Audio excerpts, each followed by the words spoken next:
Hello everyone, how are you all doing on this Tuesday evening? I hope you're all doing well. Welcome to another episode of Tinfoil Tuesday, where we're going to look at a bunch of bonkers conspiracy theories, debunk them, make fun of them, have a good time. Just having a good time and having a laugh. So, how y'all doing? Hype Train just kicked off, remember? If we get to level 5 of the Hype Train, all the tinfoil garb will be put upon me to protect me from the alien psycho waves, which we all know are very dangerous. 69% to level 1. Nice. Get your bingo cards. We are playing Tinfoil Tuesday Bingo. 1 card per person. The first card you get is the card you get. You shouldn't be clicking through to get ones that you like. It's an honor system, of course. I can't stop you. But baby Jesus is always watching. 74% to level 1. Jubinator, thanks for 11 months. Subscribing with Prime, says our sub baby is 2 months old now and I'm already over it. That's okay, take it to the fire department. They have to take it. Starry Beauty says, hi Hannah, good to see your stream again tonight. I don't really chat often, but your streams have gotten through a lot of tough times with a dad who's falling deeper down the QAnon rabbit hole, and it's really disheartening. But I'm looking forward to a better future once I'm able to move out for college. Well, I'm really sorry. I know a lot of people have been drug into that culty QAnon stuff, and it's a shame. I'm sorry that your family has to deal with that. Hydrate. Nina is Meaner, thanks for 7 months. Melted Snowcaps, thanks for 8 months. Says, aw, almost time for a stream, baby. Bumble Homestead with 200 bits. Starry Beauty with 90 bits. Arctic Smoke with a first-time chat. Hello, how are you doing? Glad you could make it. Mr. Whiskers with 100 bits says, we need the drip. Dart Haze 2, thanks for 7 months, says 3 months left. Bardlock Moses with 18 months says, hype. That is a second stream baby. This stream baby is going to be Reginald McFeely V. Tucker White says, well, I'm pretty certain the shit in Ukraine is nothing more than an ever pointless saber rattling. Guess what? This ghoul found his way back onto TV. Oh god, who? Oh no. Go away, John Bolton, you piece of shit. Psychotropic Thunder, thanks for 12 months of Prime, says, woo, 1 year, happy anniversary. Get Deformed, thanks for 18 months, that's another sub baby. This one is going to be named Archibald Gregory the 16th. Wee Bear says, I'm on vacation, so I'm awake for the live. Nice, glad you can make it. Puka, thanks for 200 bits. Bardlock with 100 bits says, nice. We are now at 25% to level 3. Looked like I had a Twitter message. Let me check it real quick. See who it is.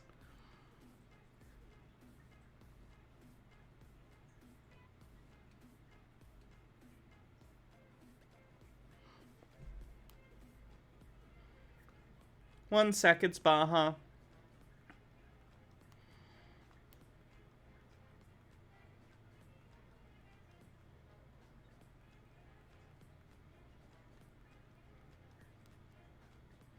Ooh, stuff's happening. Sorry. I'm not trying to be disengaged. I'll put the phone down in a sec.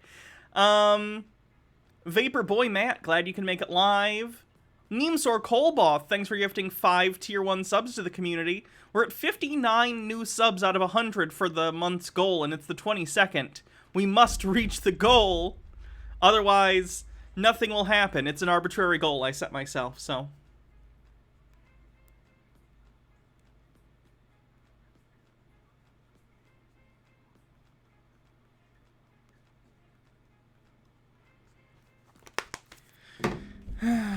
If the streamer doesn't appear in 15 minutes, you're legally allowed to leave. That's actually untrue. Once my stream starts, you have to stay the entire time. Otherwise, the police will come for you. That's how it works. Elminato, thanks for 9 months. This stream baby's name will be... Randall... Gunman. Randall Gunman. Pew! Nick with 45 bits says, so the Proud Boys lawyer's Kelly Sorrell is having a normal one on Twitter. She keeps posting a bunch of conspiracy stuff. Oh, God. Why is she posting the Fallen Gong stuff? Why? I think the various bar, people should be pulling more licenses. I'm just gonna put this out there. Cosmic Cat says test. I do indeed see it, whatever it is.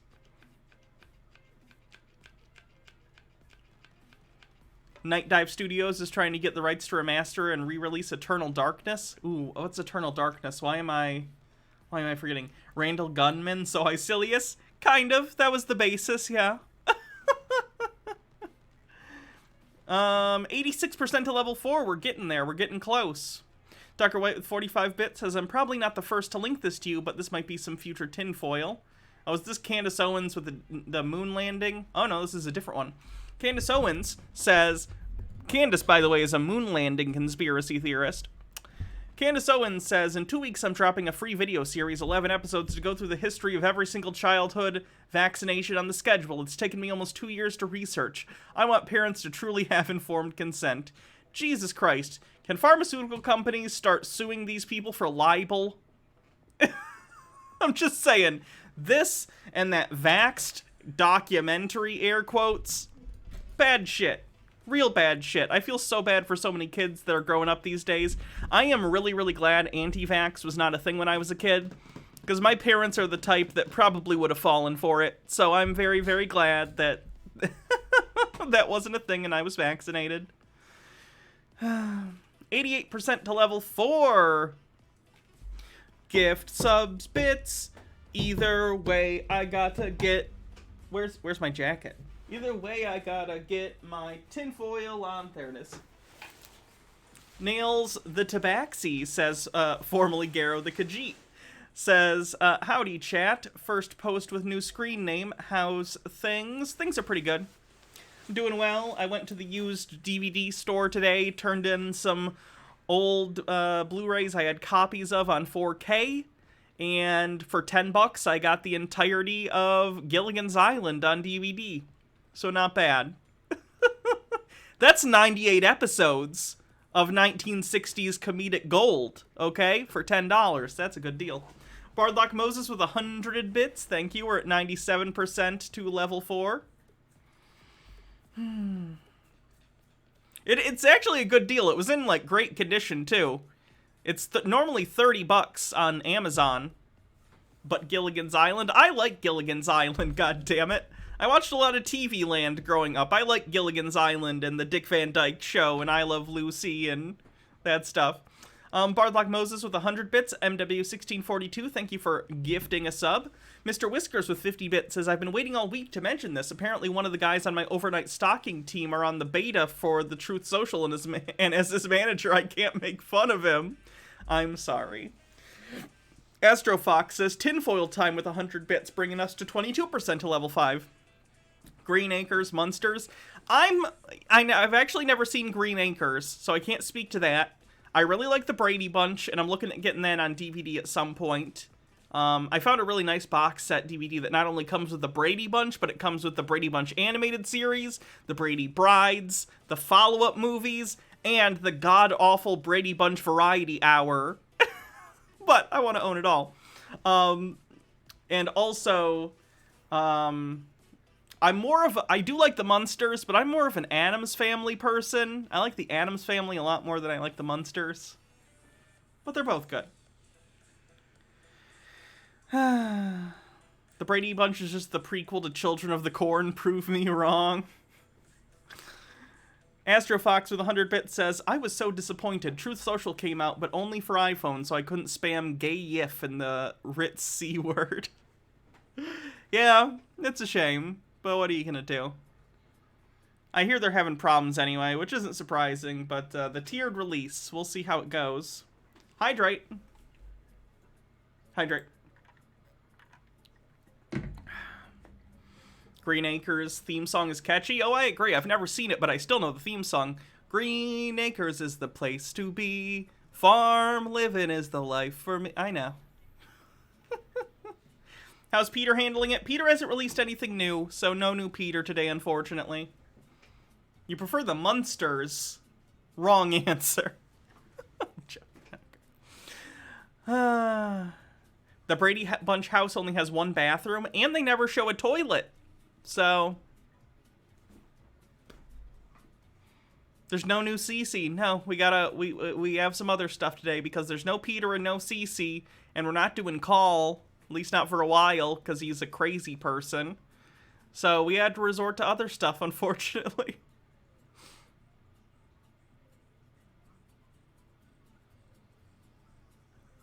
"26% to level 5. Daughter of Tiamat says, so which professor is is the Gilligan's Island professor, 1 or 5? That's Professor 13, okay? It's we haven't gotten that far yet in the D&D Jake D&D universe. You hope the Munsters reboot by Rob Zombie turns out well. Rob Zombie's involved, so it won't be good. Sorry if you like House of a Thousand Corpses or The Devil's Rejects. It's fine. He just also happened to ruin one of the greatest horror series of all times with his Halloween reboot and sequel. So I have very little respect for Rob Zombie as a filmmaker. How did Rob Zombie... We're at 29% to level 5, by the way, with a minute and a half left. Someone save the train. Nightmare on Elm Street remake, it was bad. So... One of the greatest things about Michael Myers as a horror villain, as an entity, is his mysterious background, and one day he just decides to kill his sister, and he's just like an embodiment of evil and senseless violence. Apparently Rob Zombie completely missed the point of that, so he was like, you know what Halloween needs? Half the movie to be Michael's backstory and why he's a murderer. Why is Michael a murderer?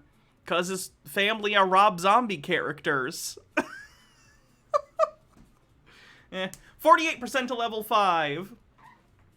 Mike Max with a link says, here's a conspiracy theorist. I think Mountain and Canyon are ancient buildings that were melted down. Is this the day the buildings died? Oh no, this is a different one. Cool. Thank you. Bumble Homestead with 300 bits. Overthought with 100. WeBear18 gifts 5 tier 1 subs and gets us to level 5 of the hype train. Thank you very much, WeBear. Appreciate it. Vinny Sathoff with 50 bits. Awesome. You did like House of a Thousand Corpses? Yeah. Rob Zombie's vegan? That's nice. I don't have anything against Rob Zombie personally. I'm strictly talking about his work. Although I don't know anything about him personally. Sorry, Bardlock. Let me see what I missed. Bardlock Moses said, Rob Zombie is great live in concert. That's it. Oh, I'm not even familiar with his music, though I, of course, know he's a musician. I don't think it would be up my alley, though, if I'm being honest. But as a filmmaker, I don't like him. In fairness, I haven't seen House of a Thousand Corpses. I haven't seen Devil's Rejects. They're probably good for what they are. I'm just not interested in that kind of horror movie very much, especially if Halloween, his version of Halloween, is anything to go by in terms of his filmmaking. Mike says, speaking about Michael Myers and the new Texas Chainsaw was basically a ripoff of the new Halloween movie. I heard... In fairness, the only good Texas Chainsaw Massacre movies have been the first and second ones, so I didn't expect anything. I haven't seen the new one yet, though. Tucker White says, if you want to see a better retelling of Michael Myers' backstory, watch My Hero Academia. Shigaraki's pretty much the same character. I'd have to watch anime, so... Hold on, let me turn this music off, and then we'll get to the conspiracies. Make sure you get your bingo cards ready again. We're doing bingo, of course, so... Hydrate.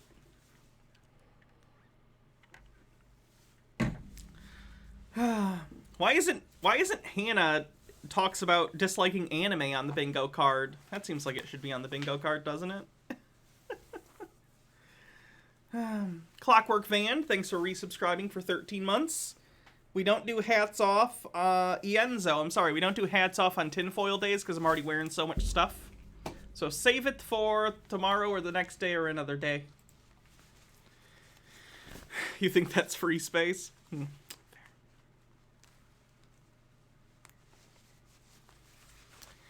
Alright, we need the gloves, and then we should be good. DJ Shay says, 1 a.m. local time. I plan to go to bed, but now I have to stay up for bingo. Pray for me, work in 7 hours. You know, you could catch the VOD, but if you want to be irresponsible and spend time with me, you can do that too. I'm good with either. It's your life. I'm not your mom. I can't tell you what to do.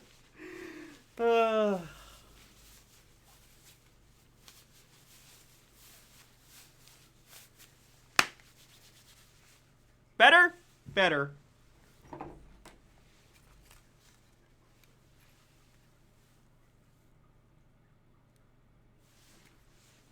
I should have placed the things in these so they're easier to look out of so I can actually... Oh, I can replace them, actually. I know I have extra lenses around here somewhere. Could just go lensless, I suppose. How weird would it look to wear these without lenses? Let's see. MH Darkbeast says, Afternoon, Hannah. Sorry to hear about your struggles with the transition doctor and such. Like I said, my best friend, Landlord, is dealing with nonsense as well. Yeah, it's stupid. I don't want to talk about it, though. I've been stressed out enough about it. Tucker White says, Hannah, I doubt anyone who watches you is a responsible person. Touché. And Raven says, you're not my real mom, as far as you know. I haven't had a blood test. Have you? What if I wear these without things? How's that look? That looks stupid enough that I'd do it. Sure, why not?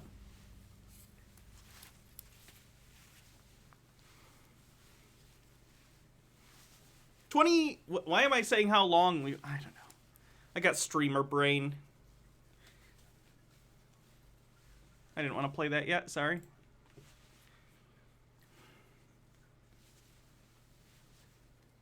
You need kitty update. Where are the baby? He is napping downstairs. How's that?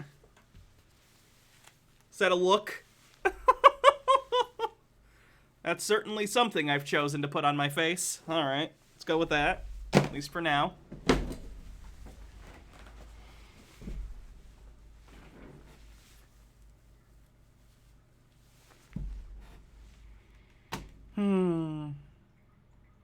Okay, we're all caught up. Looks stupid and amazing.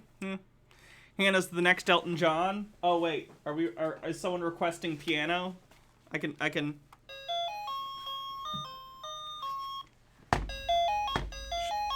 Shut up, stop.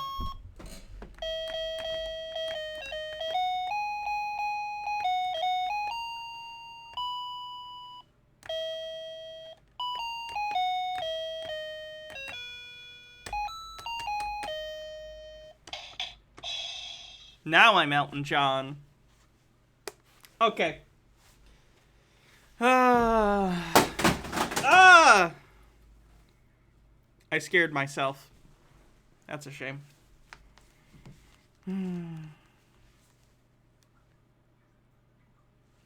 One second. There's a person at the front door. What's this? Oh, whoa. What's this? Oh, package got delivered. Okay, not a big deal. I'll get it later. Unless a porch pirate gets it. That would be a shame. Alright, let's go. Do you have to take that keyboard away from me? If you can find my house, bitch. I dare you. I dare you to rip this away from me while I am wearing the full armor of Tinfoil God, okay?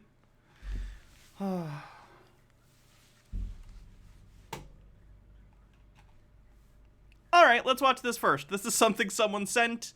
I guess they think buildings or rocks or something, or mountains. Mountains or buildings. I don't know, let's find out.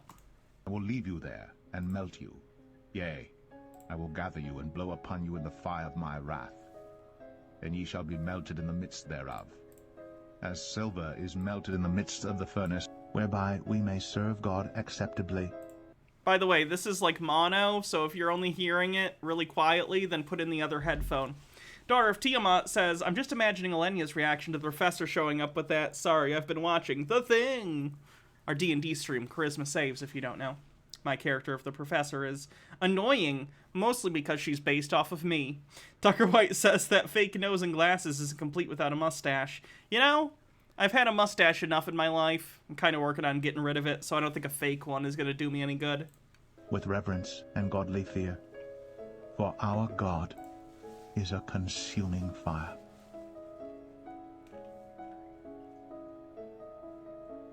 Alright, we are back with another episode, and today we're going to be talking about something that's a little bizarre. These are honestly giving me a headache, so I need to take these off. They're too tight. Ugh! This is known as the melted buildings theory. So basically, this theory states that many of our national parks, mountains, big old rocks, canyons, are not really mountains, rocks, and canyons at all. Can we officially stop calling them mountains and start calling them big ol' rocks? I kind of like that better. It's more casual. Check out, that big ol' rock. Everest. But ancient cities that were destroyed in some kind of cataclysmic heating event, causing these buildings to melt and to get destroyed. So before I get into the evidence and proof for this theory, I want to do a pop quiz on you guys, and I want you guys to answer a question. So I'm going to show you two pictures of mountains. Now, one of these mountains is just a natural formation, and the other one is a pyramid structure built by human hands. I want you guys to guess which is which.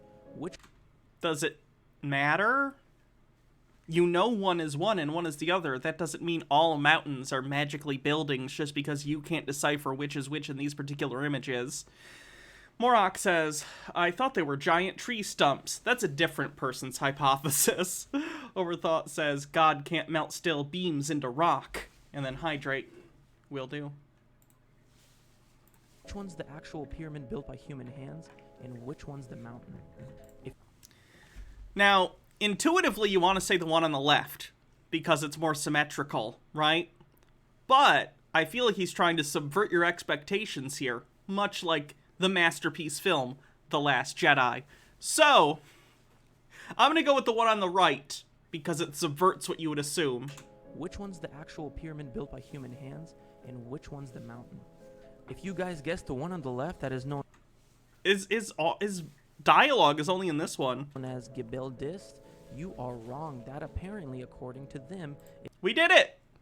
We did it, chat. is a natural formation, but the one on the right is an actual pyramid.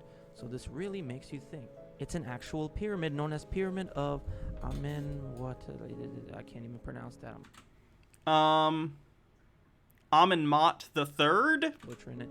But yeah, basically the one on the right is an actual pyramid structure, while the one on the left is a natural formation. Now if you zoom in, it just looks too crazy and too like symmetrical to be a natural formation. I mean, Lots of geographical features are symmetrical. There are reasons for this. There's entire fields of study, geology, devoted to understanding why geological features appear the way they do and sometimes look ordered even though they of course are not. Just because you as a layperson does not understand that doesn't make it magically a building. Demibird says, hey Hannah, just got top surgery, gonna make my fam watch you while I recover. Finally, titty gone. Can't wait to put this on the big screen at home. Awesome, good for you. I'm very happy for you. just look at it. But yeah, it really does make you wonder. And now before I get into the melted buildings, I'm going to talk about the possible explanation as what caused this cataclysmic event. And we're going to take a look at something called a Lichtenberg figure. So a Lichtenberg figure or Lichtenberg dust figure is a branching electrical discharge that sometimes appears on the surface or in the interior of insulating material. Lichtenberg figures are often associated with progressive deterioration of high voltage components and equipment. So I'm going to give you a little example of a Lichtenberg figure on a piece of wood right here.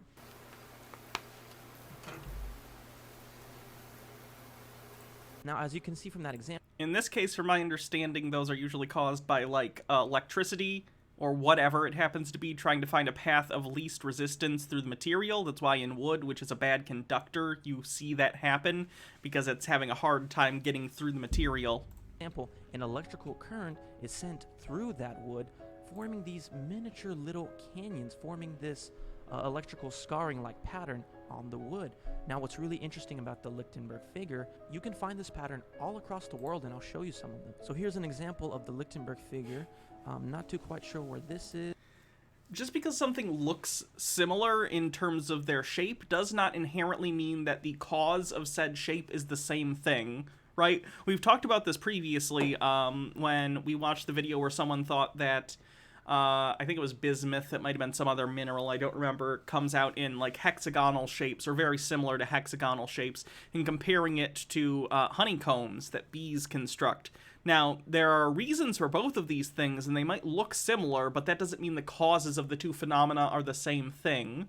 Things look similar. Sometimes there are circles in nature that are caused by some things, and there are other circles that are caused by other things, or squares, or what other shape. This is not uncommon. This is just how things work. KBS666 says, what this guy isn't saying is that Black Pyramid is a collapsed structure. This is, believe it or not, the Grand Canyon from plain view. It's created by water for the same reason as electricity, path of least resistance. That makes sense. Erosion. Makes sense. Lichtenberg Antediluvian, Anti-Vitruvian, thanks for gifting a sub. figure. It appears to be as if some kind of mega lightning bolt struck the ground, causing this canyon rip. No, when lightning strikes the ground, it just strikes the ground. The entire thing that lightning is trying to do is to find a quickest path to the ground, because that grounds it. So once it hits the ground, it's in there. It's in the ground. It's already done the thing it's meant to do. Ripping through it, causing this Lichtenberg figure, leaving an electrical scar on the earth. Here's another example in New Mexico. Again, more electrical scarring. Here is more in Saudi Arabia. Here is more in Canada, more fractal. Is he seriously just going to point out different, like, ancient rivers or canyons that were formed by rivers and going, look, it looks like electricity, therefore it's electricity? Patterns, more electrical scarring. But yeah, you can find this.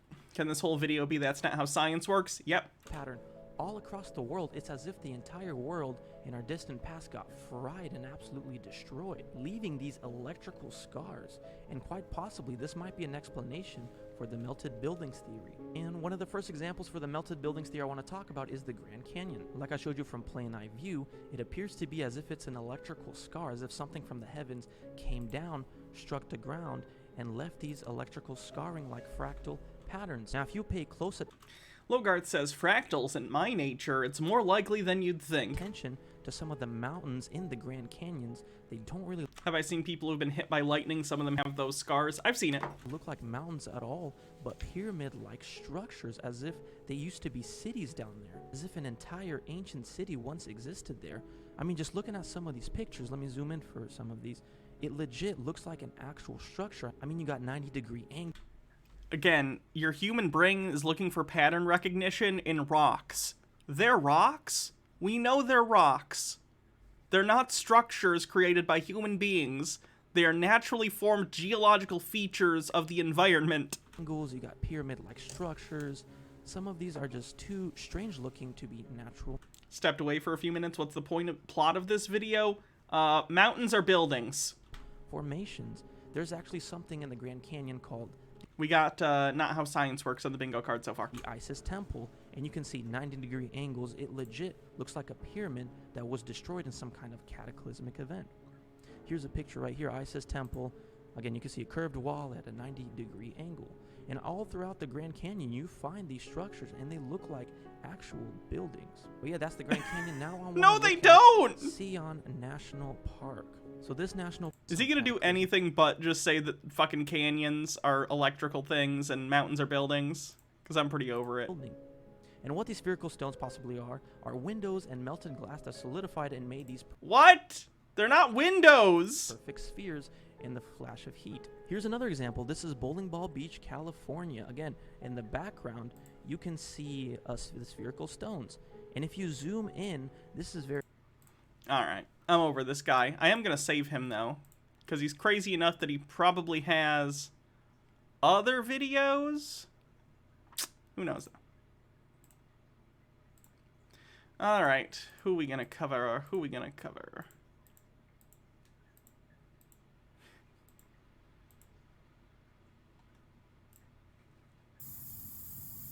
Oh good, it's Vape Guy. He's gonna hit on his vape again. Again, absolutely fat rip of that vape.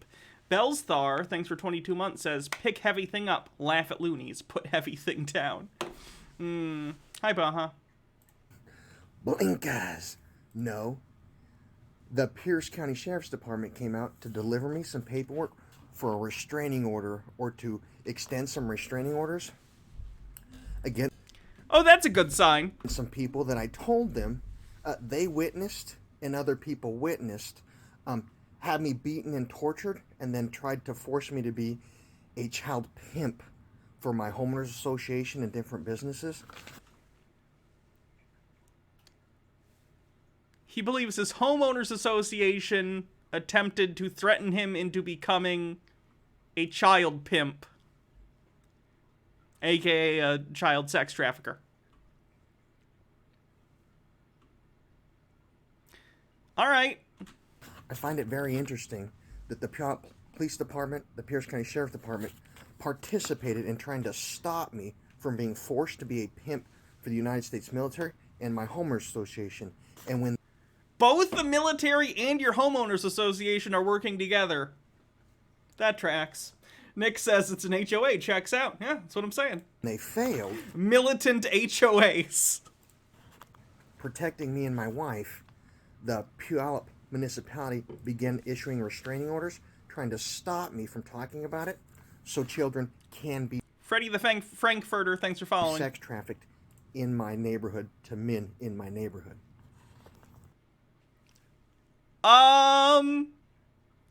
Okay. Cocaine or blinkers? No. Spices, power of manifestation for time dilation?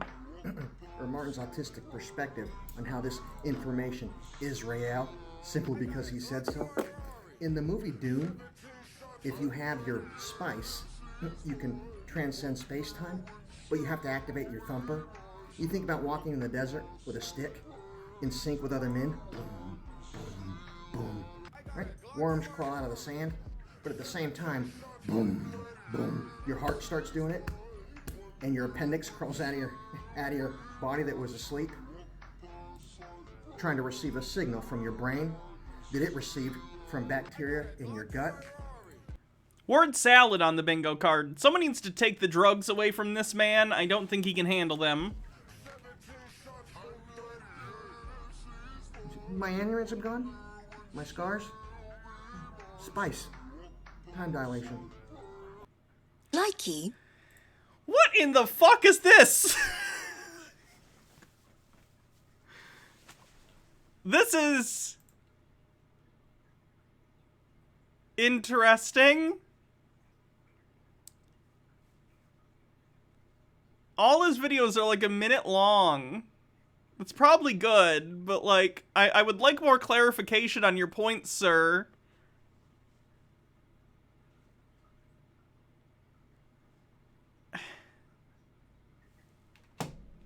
He's out there? Yeah, I know, right? Dr. White says, I'm too sober for this. Yeah, I think we all are. I think if we all were high enough for this, I don't think we'd be capable of operating the computers we need to watch this, so... In this moment, I'm pretty happy to not be as high as that guy.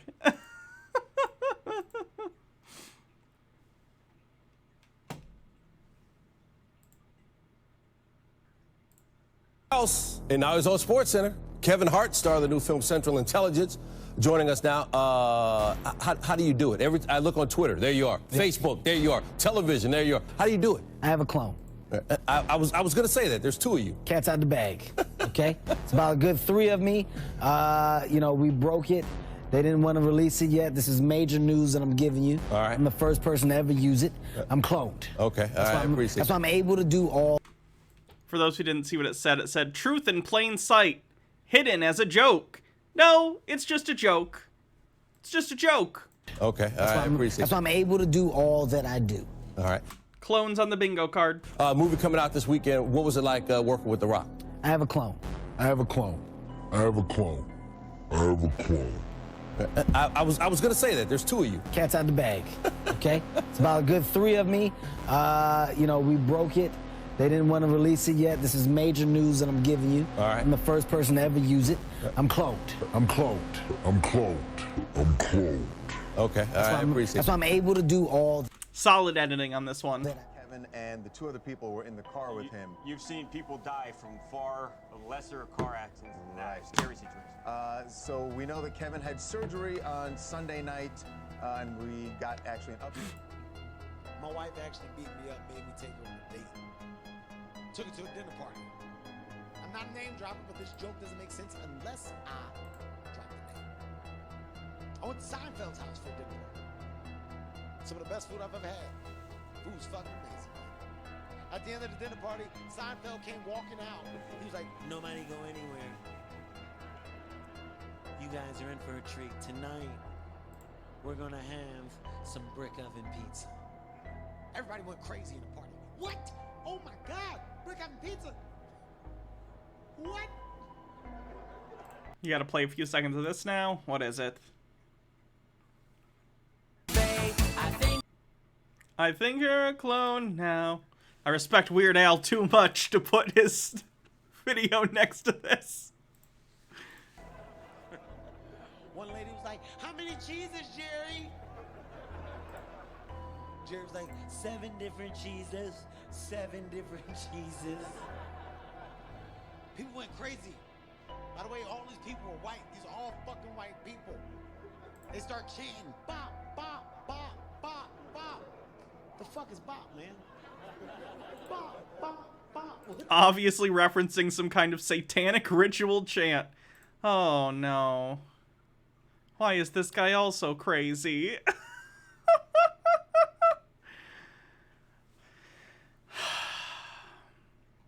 I need to find something longer form.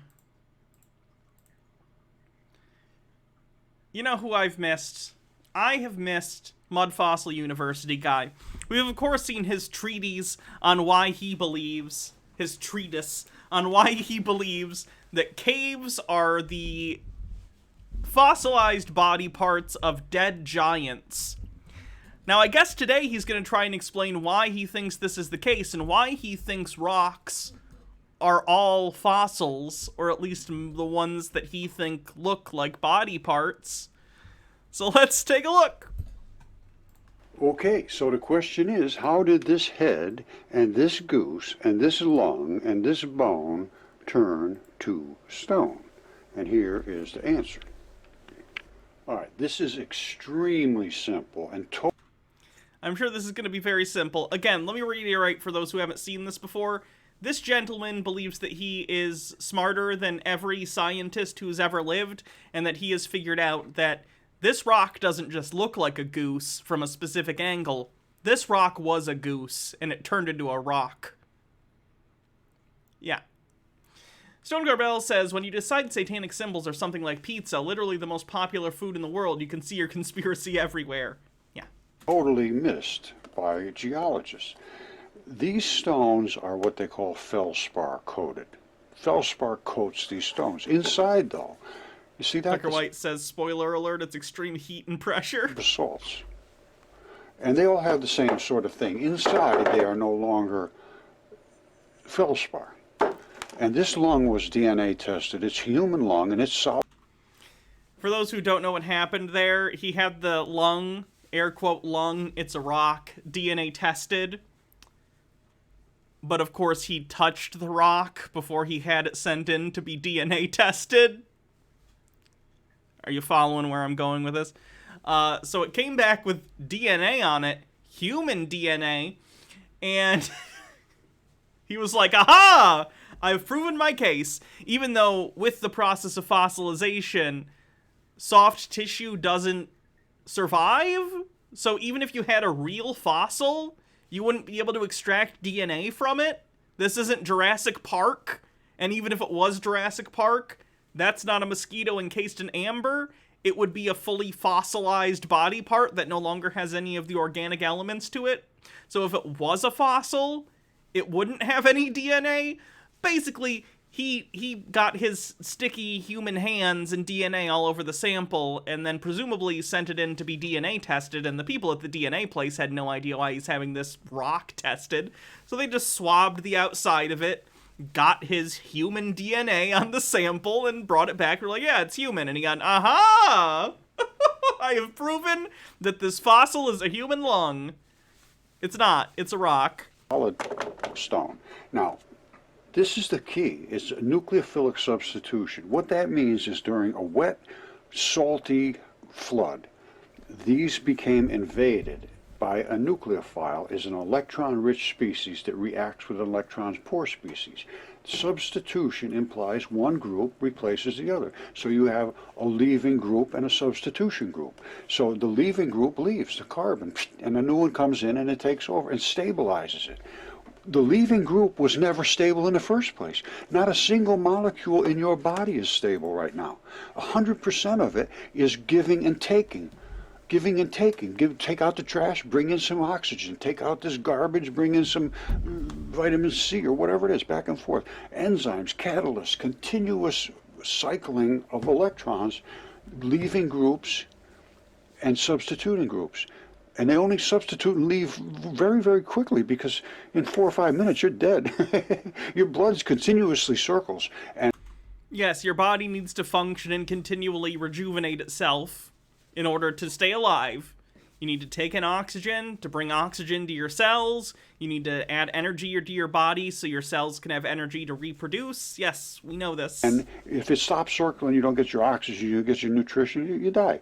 So what is in your blood? Right there. Transition metals. And what does transition metals mean? They can absorb deep electron levels and carry them over and drop them off. Farquad, thanks for 6 months. Carry them over and pick up and drop off and pick up and so forth, back and forth. That is the process of life. And this I will show you quickly in the microscope what happened to Jim's head. Jim's head was transitioned in this exact process, as all mammoth fossils are. All right, you see what we're looking at here? This is the lung, DNA certified human. That is blood down there, and it is identical. The picture, of course, appears to be of some sort of eroded sculpture of a head. It's very clearly a sculpture. You can tell because there's eyes on it. I don't know how to break it to this guy. But even if you thought this was a fossil of some sort, the flesh of your head, the wet parts of your body, don't fossilize. Like, when you rot, when you die and you rot, the first things to go are your eyes, right? Because they're very wet, they're exposed, they're basically just, you know, open holes in your head. The wet parts of you go first. So, if you had a skull that was fossilized, it would be just that. It would be a skull and not a whole fleshy head, including the hair. Why does this fossil have hair and skin and eyeballs? It doesn't make sense. You can, by the way, Broha, if you have any input, because I know you know the minerals. You know the minerals real good. If you have any input, let me know, and I'll read your messages about this. Highlight them if you have anything to say. Nick says, so Ben Shapiro's wife's P-word will be preserved for all eternity. True, true. It'll be mummified, like the ancient pharaohs of old. To what you see here on Jim's head with the black and the red. That is virtually identical, and here it is in the microscope. All right? So something on it probably oxidized, and it's rust. The color looks like, and again, I don't know, correct me if I'm wrong, Broha, but seems like it's either dirt or oxidization of something in the minerals that make up the rock. That's what was coming out of Jim's head. That is what's called iron oxides. I agree, but that's not. Okay, so you know it's rust. You know it's rust? It's because it's blood. And it's not blood. It's not blood. You just agreed it's rust. What does he think iron oxide is? And I know that there's iron in blood, but not like, this is not blood. This is rust. It's both of the sides of the blood, the oxygenated blood and the deoxygenated. The same thing that happens in lungs. This is where you transfer the oxygen and get rid of the carbon dioxide. And this is only reason this is black and this is red is this is what's called hematite. This is magnetite. Magnetite has one less oxygen, and it it bonds differently in oxygenation. This is a different oxidation state and has an extra oxygen.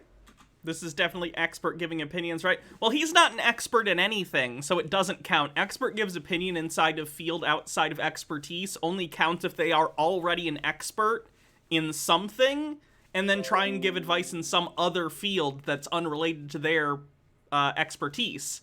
This guy has no expertise. He has no degrees, to my knowledge. He's just a rando who thinks he knows better than chemists and geologists and biologists and physicists. It's very odd.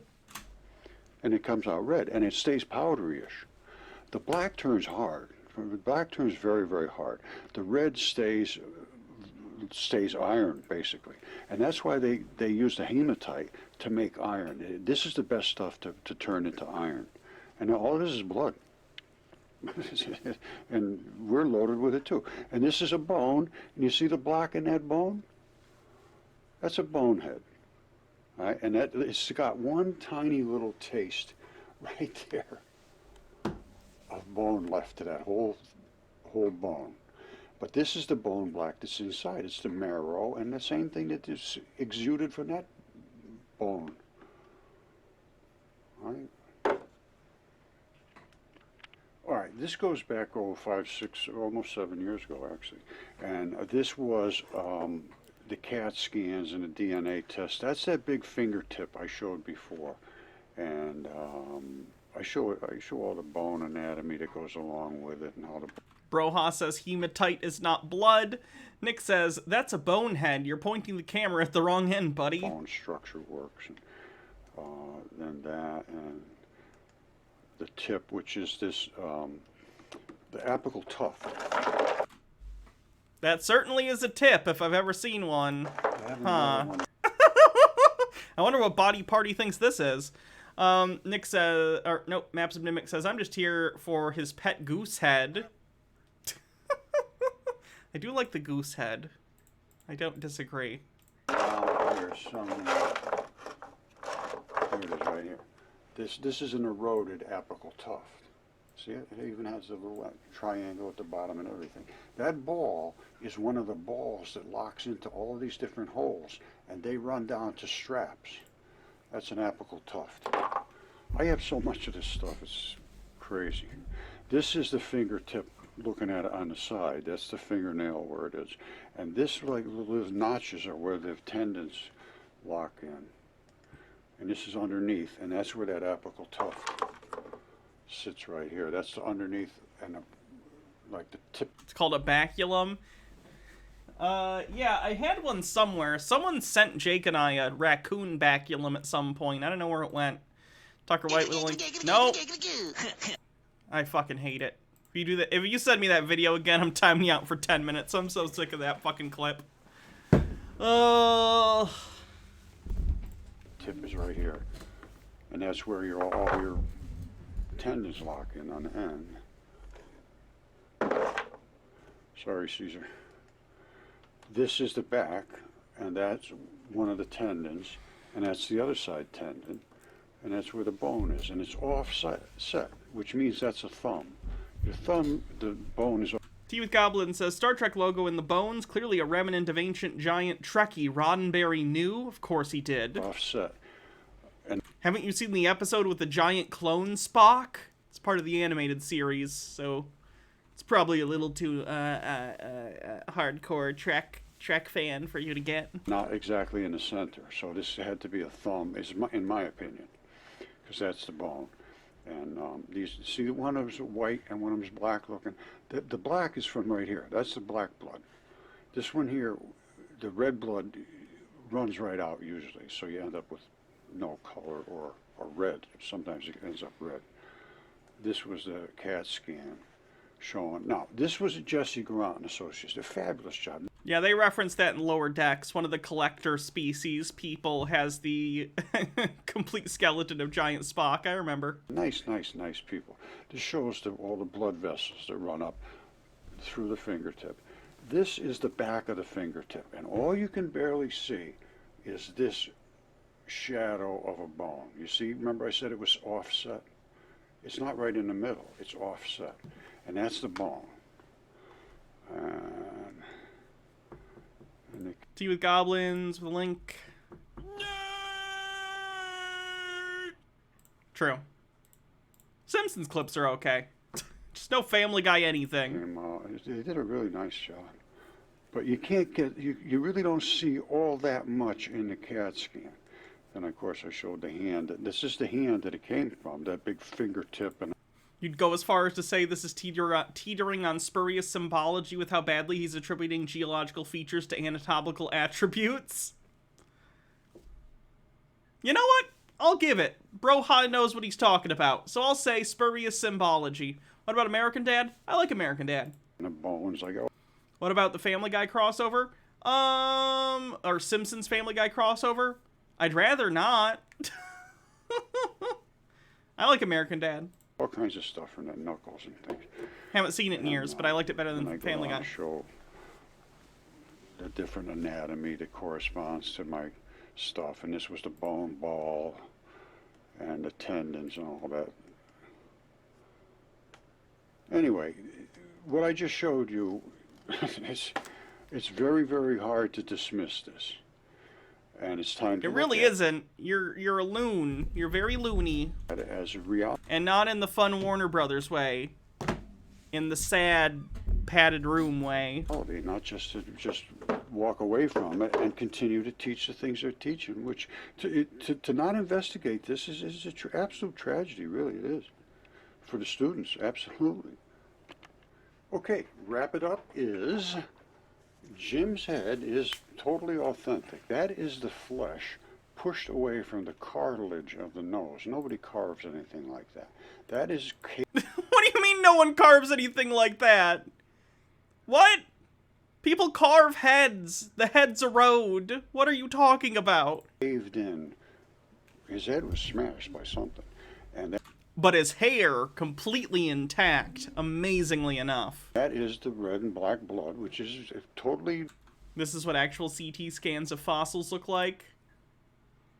Ooh. Wow. They look very much more like bone. Crazy. He's trying, okay? Normal in mud fossils. And this is actually a weaved cap. And you can slide a playing card up underneath between where the cap and the head meet. It's totally authentic, and it should be looked at. It was discounted literally on TV in 20 seconds, and that was the end of that. It really caused a hell of a problem with our research. But all of this stuff now, I have so much stuff, it can't be denied. My research said not by a researcher. Anymore. Even I have... He doesn't think it's a carving. He thinks it's a fossil of a human head. This is like his whole thing. The lungs that are half coated with the pleura. He thinks this is a lung. And half gone. And again, flat as a pancake, because they were all in a flood. Same with my buddy Caesar. I swear to God he thinks this is the fossil of a goose head. I swear to God he thinks this is a fossil of a goose's head because it's a rock that happens to look like a goose head from this specific angle.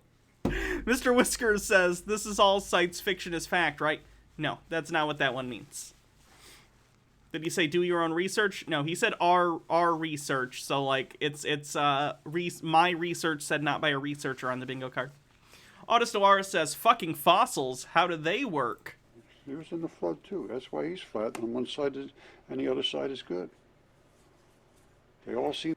You know how things just flatten for reasons. To do that. Well, I mean, they're all wet and sloppy and flat in the wetness. That's why. Some of them, like the bones like this, were inside of fleshy parts. The fleshy parts are... Did the word salad guy referencing Dune count as fiction as fact? I'm going to say no, just because it was incomprehensible. He also wasn't citing it as fact, he was using it as a metaphor, which is different. Red Werewolf says, citing it as fact is kind of someone using it as, quote, predictive programming, not using it as a metaphor. Red Werewolf says, when I was little, I had a rock I was convinced was actually a dinosaur claw. I also had the excuse of being 5. That's fair.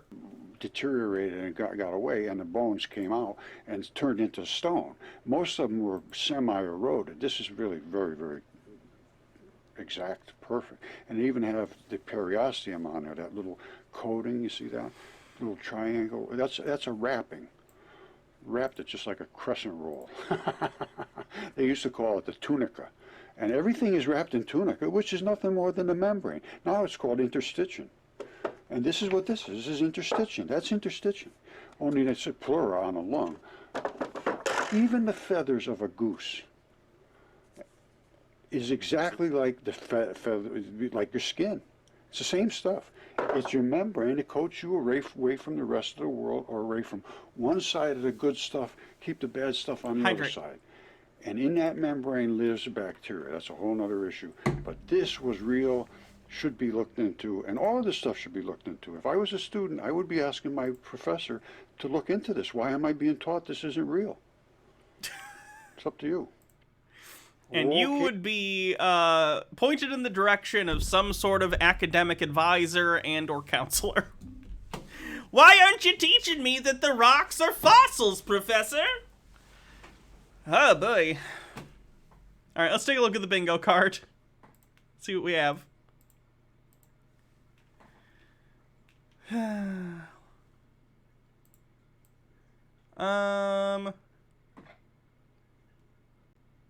Misattribution of coincidence for him thinking a thing that looks like a goose head is a goose. Satanic ritual with the chanting thing.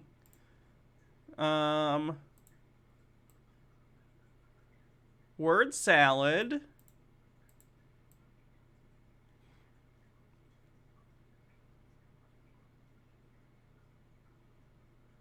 Spurious symbology is evidence.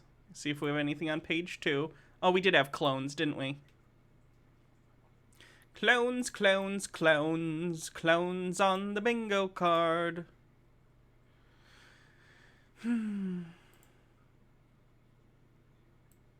That's not how science works.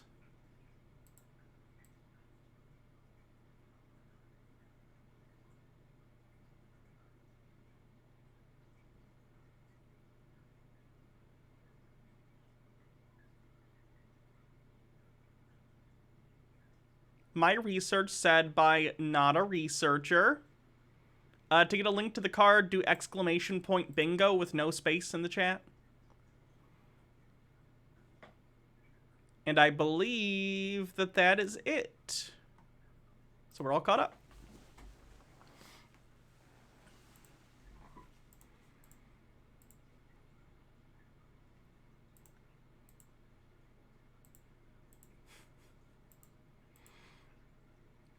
I have a decent number of options. Let's do this one. I haven't watched this yet. I don't know if it's any good. But this guy has an entire channel with 210,000 subscribers and a whole website called 2028 End. This is a video where he talks about why he thinks the end of the world is going to be in 2028. Which is only 6 years away, so get your affairs in order. Sorry, Nick, I missed your bits. Nick said, Dear Mud Fossil University. Isn't that cute? But it's wrong! True. Alright, let's check out 2028, The End. Introduction. Oh yeah, they put the money into the graphics. Look at that. It's on fire. Rad. Have you ever wondered when Jesus is going to return to planet Earth? Not particularly. I guess when I was a kid and when I was religious, but I'm not religious anymore, so no. I would imagine a lot of Christians do, though. Hawking Autumn, thanks for 13 months. Though the Bible does say no man shall know the like manner and time, so the day or the season. I don't remember the specific quote, but basically the Bible, to my understanding, says that it is impossible for a human to know the time and place of the rapture, of the apocalypse, of the end of the world. So anyone who claims to is being, what's the word? Heretical? You're being heretical. I mean, it seems Day or the hour, that's what it is. Thank you. like every year someone is coming up with some reason why that will be the year. Harold Camping thought it would be May 21st, 2011. Which is pretty funny. He was wrong, he rescheduled, and then he was wrong again. We were told the Mayans had December 21st, 2012, pegged as an earth-shattering day. Well, that was untrue. That was a bunch of grifters and idiots saying that. That's not how the Mayan calendar worked. Basically, the Mayans believed that the time of the Earth and this plane of existence, whatever you want to call it, was kind of segmented into eras. And at the end of each era, which could be a variety of different periods of time, it wasn't a set period of time, they believed that at the end of that era, creation was destroyed and rebuilt by the gods. And that was just the end of a certain calendar for them. It was the end of an era, but they didn't know it was going to be the end of the world or even necessarily think it was going to be the end of the world. That was just how long the previous cycle they believed to have lasted. Of course, all this is nonsense anyway. It's just part of their mythology, but, you know, people in 2012 who were like, it's the end of the world, didn't even understand the mythology that they were cribbing from. They were just using it for their own grifts or books or whatever. Mark Biltz thought 4 lunar... Does this count as moving goalposts? No, because he's not directly moving goalposts. He's talking about someone else doing it. Eclipses in 2014 and 2015 would be significant. Jonathan Kahn told us the Shemitah year of 2016 would be important. And then this year, 2017, people were all caught up in a star alignment on September 23rd. They thought it would fulfill Revelations 12. And so people were proclaiming the Lord's going to return September 23rd, 2017. I mean, it's crazy. People are saying things every year. But you know what? The truth about when Jesus Christ is going to return has been known ever since the year 2008. I like that he's like, look at all these crazy people trying to tell you when the end of the earth is. I'm the only one who knows when the real end of the earth is. Of course. How didn't we see it? We were such fools. It's been almost a decade. And it's contained in the book I wrote in 2008, entitled Undeniable Biblical Proof Jesus Christ Will Return to Planet Earth exactly 2,000 years after the year of his death. Remember when this happened on The Simpsons and Homer thought he had done this and then it didn't work? Listen, Christ died on Passover in the year... Can this count as buy my shit? If he shills it directly, he's just referencing it now. If he says, like, there's a link to it in the description, then it'll count. 28 on our calendars today. And he's returning on Feast of Trumpets. Jesus is coming. Everyone look busy. It's 2028. 2,000 years later. It's that simple. So cites fiction as fact because he's citing the Bible. No, but it can count as ancient wisdom.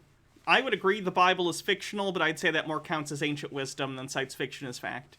Usually we're talking about, like, modern or near-modern fiction, as opposed to, like, ancient religious texts. Hydrate. My name is Gabriel Ansley Erb, and I'm going to reveal this revelation to you right now. Only reputable source is the Bible? Sure. In this 10-part series entitled 2028 End. And if you've never read my book, this is going to be the most fascinating seminar you have ever heard about God's Word. Continue, this thanks for stuff following. is going to blow you away. And here's the deal. It's simple. It's easy to understand. There's no difficult math. There's no complex numbers or equations to solve. We don't need any of that book learning here, okay? Even Einstein realized when the solution is simple, God is answering. Well, friend, that is exactly how it is with this prophetic revelation of Christ's return, Feast of Trumpets 2028. It's so simple that it screams out, this is truth. So I'm inviting you to take a journey with me into the prophetic side of God's Word and the amazing revelation that God has always planned for His Son, Jesus Christ, to return to earth exactly 2,000 years after the year He left. That's weird, because the Bible says that He'll return within the lifetime of people who had seen Him, which passed a long time ago, but, you know, whatever. Also, He's got a big-ass Bible. I feel like He's compensating for something. And if you'll listen to this seminar, I promise you, you'll no longer be tossed back and forth by every false word people speak each year. You'll be stuck on my false word. Stone Corbell says, say you don't understand how stats work without saying you don't understand how stats work. And then there's a link. Universal Life Church says, everyone in America will be gay by 2047, at least if current trends hold.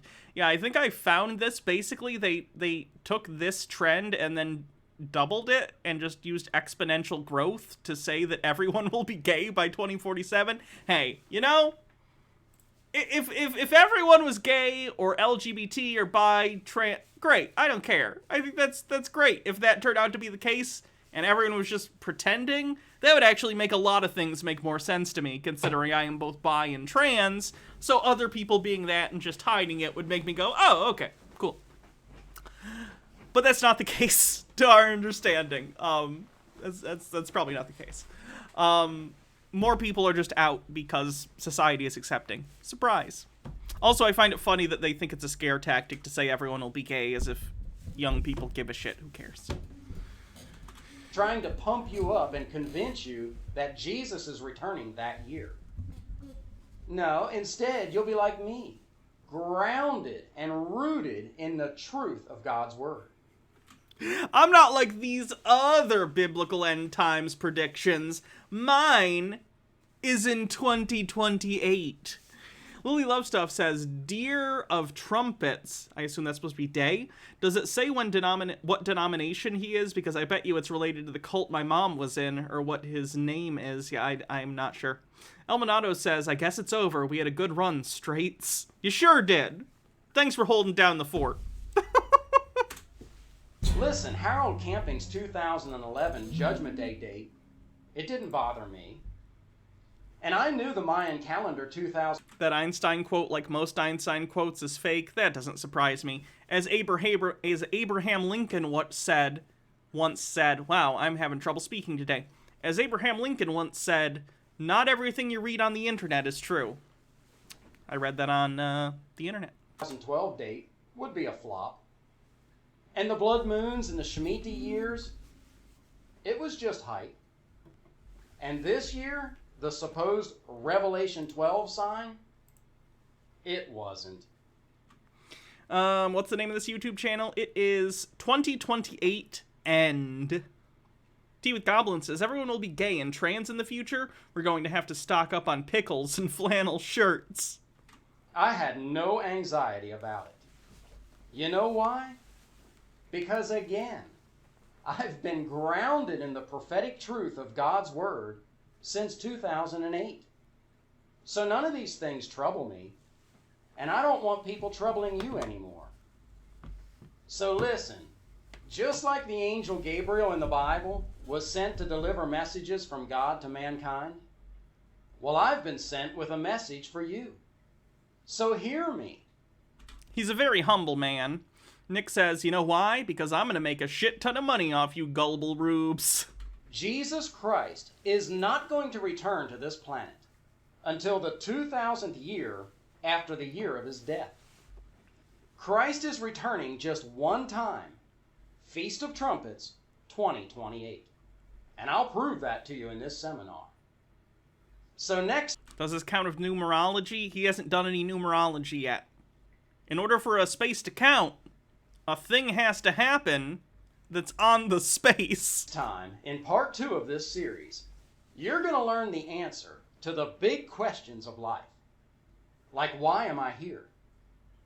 What's this all about? Why am I even on this planet? In fact, why even is my parents' birth control failed. Is there a planet? Both of them. Earth. That's why. I mean, if there's a God, Why did he create this place? And why, like one person asked me, did he put a poison tree in the Garden of Eden?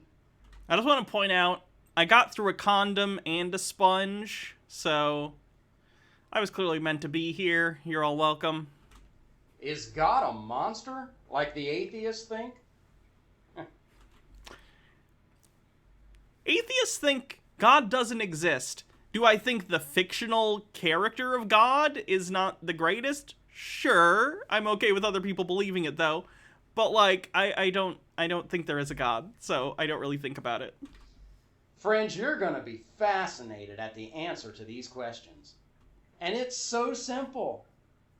And yet the answer to these questions is going to set up this entire seminar and the prophetic revelation in God's Word behind the timing of His Son's return. Got you thinking, huh? Well, stay with me, and I'll see you next time in part 2 of this seminar entitled The Game of Life. Well, let me ask you a question you probably never pondered. Why did God create the world in 6 days? Tucker White says, if we're talking about Yahweh, then yes, he's a psychopathic super Nazi. Does he still post? Or is he just... Yeah, he still posts regularly. Good lord. I feel like we haven't had very many interesting stuff today. Or very much interesting stuff. Logarth says, got me thinking. Yeah, thinking you're crazy. Rosalind Faye says, up the river, down the river. Kamikazes, that's why I'm here. I don't get it. I don't know what that's a reference to.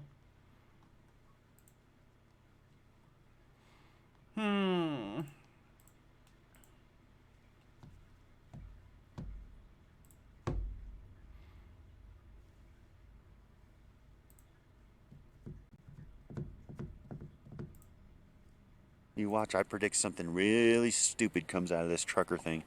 Something real stupid's gonna happen. I just know it. The truckers are the angle, and the police are the curve. The curve and the angle. The truckers and the police. The curve and the angle. Or the angle and the curve. Or the curve and the angle and the angle and the curve. The truckers and the police are the same. Now we see what's come of the trucker thing. Martial law in Canada, frozen assets, lawsuits, tons of wasted resources with trucks. Yeah, this is Moose Guy. But the biggest thing, hope lost. Protesters got nothing and nothing happened. I told you, focus on the Freemasons or you're wasting your time. Truckers and police are the same thing. Look at the numbers. Ottawa, 8. 170 people arrested. 47, 11. Watch the 3 trucker movie videos I made about a month ago. Nick with 45-bit says, not false, the truckers and the police are on the same fucking side. What did Rage Against the Machine say? Some of those that work forces are the same that burn crosses. Yeah, he's a numerology guy. Someone wanted a bingo check. I guess we can.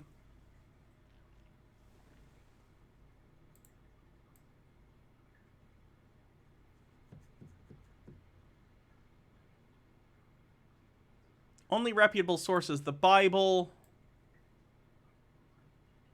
numerology, ancient wisdom.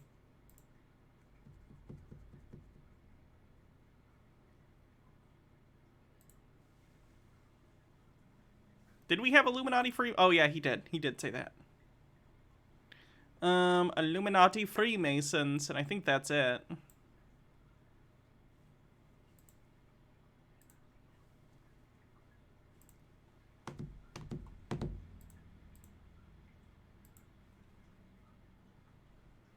How about this one? Today happens to be 2/22/2022, which of course is arbitrary, based on the calendar that we use in our culture. But for some reason, some people think there's some cosmic significance to the calendar and number we happen to ascribe to it. So this guy's a video called Meaning of 2/22/22, Tuesday Portal and its Significance Explained.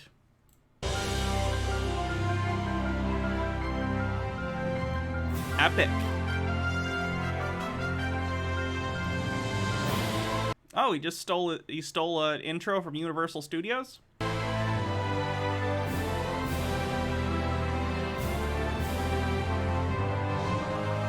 Can you trademark text going around the Earth?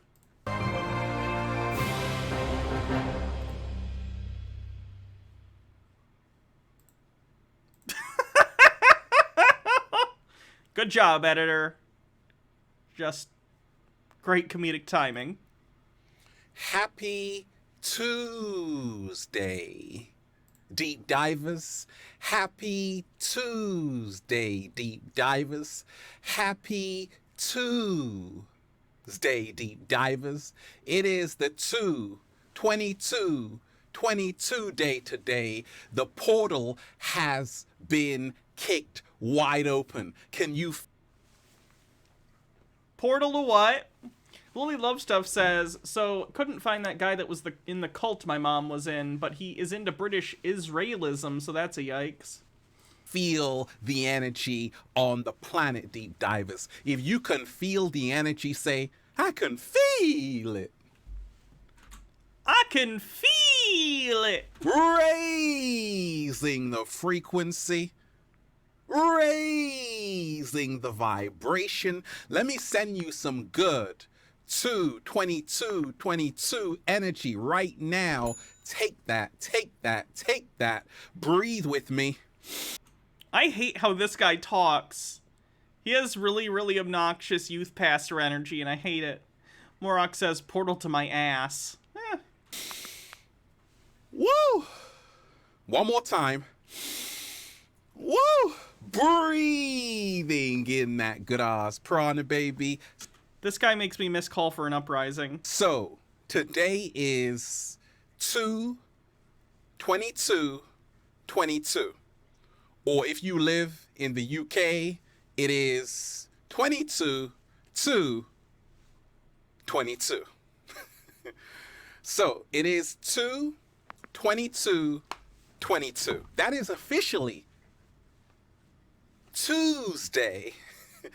We get it! Talk about the portal! Stone Corbell's I feel it, the annoyance. A lot of twos right now. And a lot of people are really excited about today. And this portal being open today.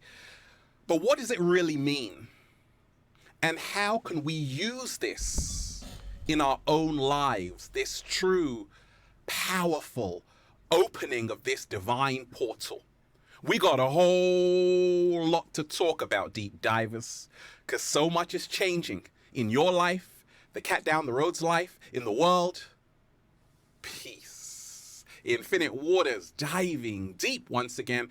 Beautiful deep divers, we are out here in the stunning, if I may say so myself, deep divers, the stunning Nature Art Gallery. Now, India Blues says, say two again. Go on, motherfucker, say two again. Happy 2/22/22. Okay, a lot of people are excited because we have these repeating numbers right now. 2, 2, 2, 2, 2. All right, I'm already done with this because it's drilling a hole through my brain meat. It's drilling a hole through my brain meat. And I don't need that in my life, you know? I don't have enough brain meat as it is.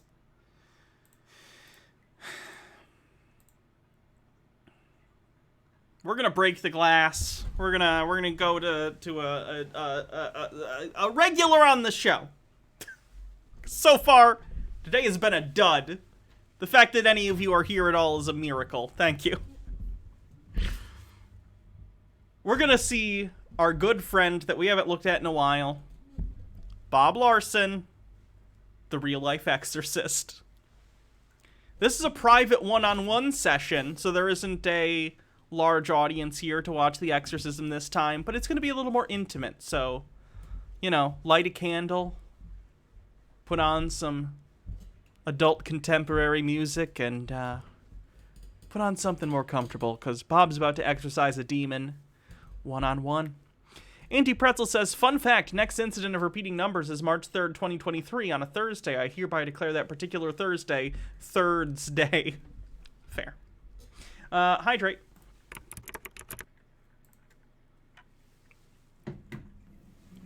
I anoint you in the name of the Father, and of the Son, and the Holy Spirit.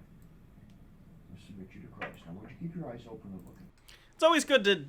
Is it really fair to exorcise someone in a hotel room? What if the demon gets attached to, like, the old love seat in the hotel room? Then it's got strangers come and demons on it, and no one wants that. Nick says, I saw the word woman, so I'm preemptively marking off Jezebel. Okay. What you just say? In the name of Jesus and the Holy Trinity. In the name of Jesus and the Holy Trinity. I confront this evil. I confront this evil. And I demand to know. And I demand to know. The root. The root. Where it started. Where it started. What happened. What happened. And when it happened. Video's quiet. I can turn it up a little. Sorry about that. And when it happened. Mr. Whiskers says, can't be worse than any of the fluids on the love seat. I'm trying to think. Would I rather sit in a demon or in cum? What kind of demon? What kind of cum? I trace back. I trace back. Through my ancestors. Through my ancestors. This evil. This evil.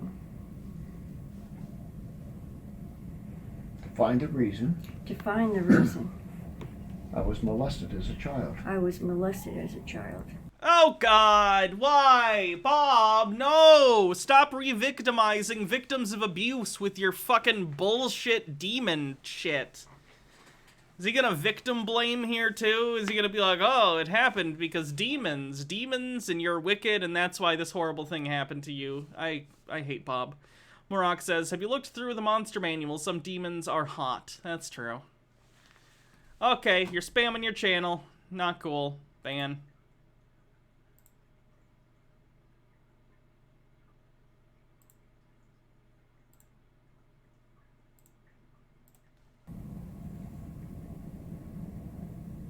And why my mother was that way. And why my mother was that way. Coming from a Christian family. Coming from a Christian family. Turning against God. Turning against God. I break that curse. I break that curse. I sever the soul connection. I sever the soul connection. Between me. Between me. And the men who molested me. And the men who molested me. Okay, I'm picking a different Bob video, because holy shit, what a monster he is. Taking advantage of people who've been gone through...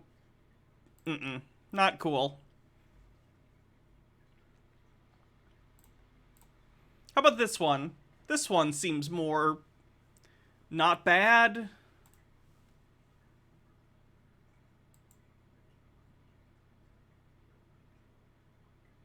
Jezebel on the bingo card.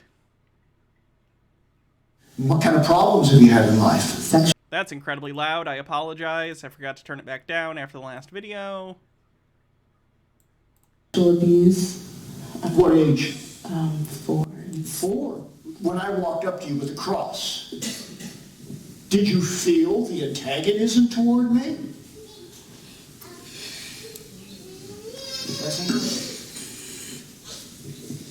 Did you feel that antagonism? You ready to let her go? I'm not ready to deal with you yet, but I will. I'm gonna put you in torment.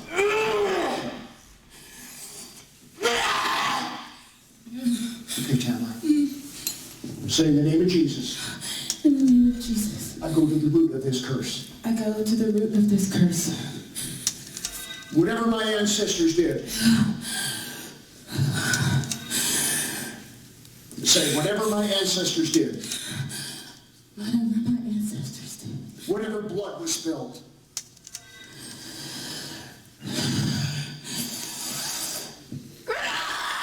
Oh, this is even worse acting than normal. This is definitely a plant. I think this one's a plant. Sometimes it's instant stooging, and I know Cult of Cautious Optimism says we should do a bet before each one, which I think is actually a good idea.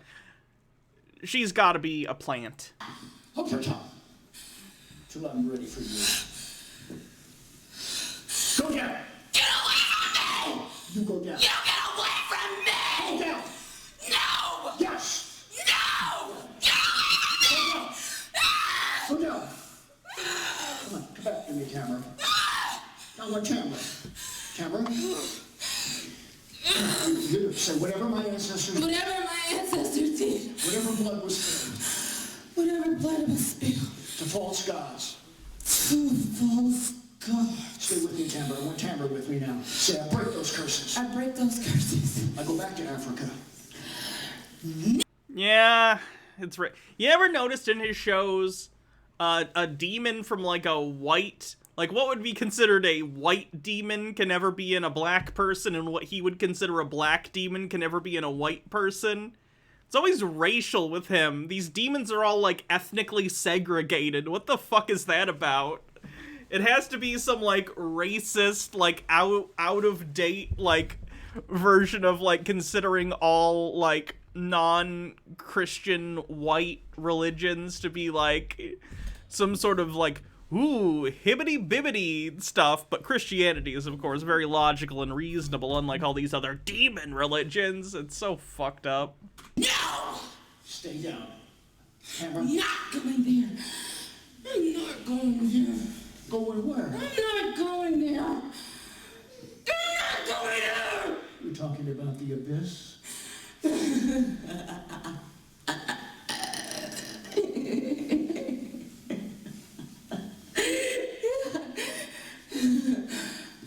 You're going there. Mm-mm. No, I'm not. No. Go down. Tamara? Bring her forward a couple What steps. is going on? Don't worry. What is going on? He couldn't find... How much did he pay her for this? How much did he pay her to show up and pretend to be possessed by a racist demon? I want to know. Because if it's more than I'm making, I'm on board. I can do better than her. I'll give you that much, okay? Tamara.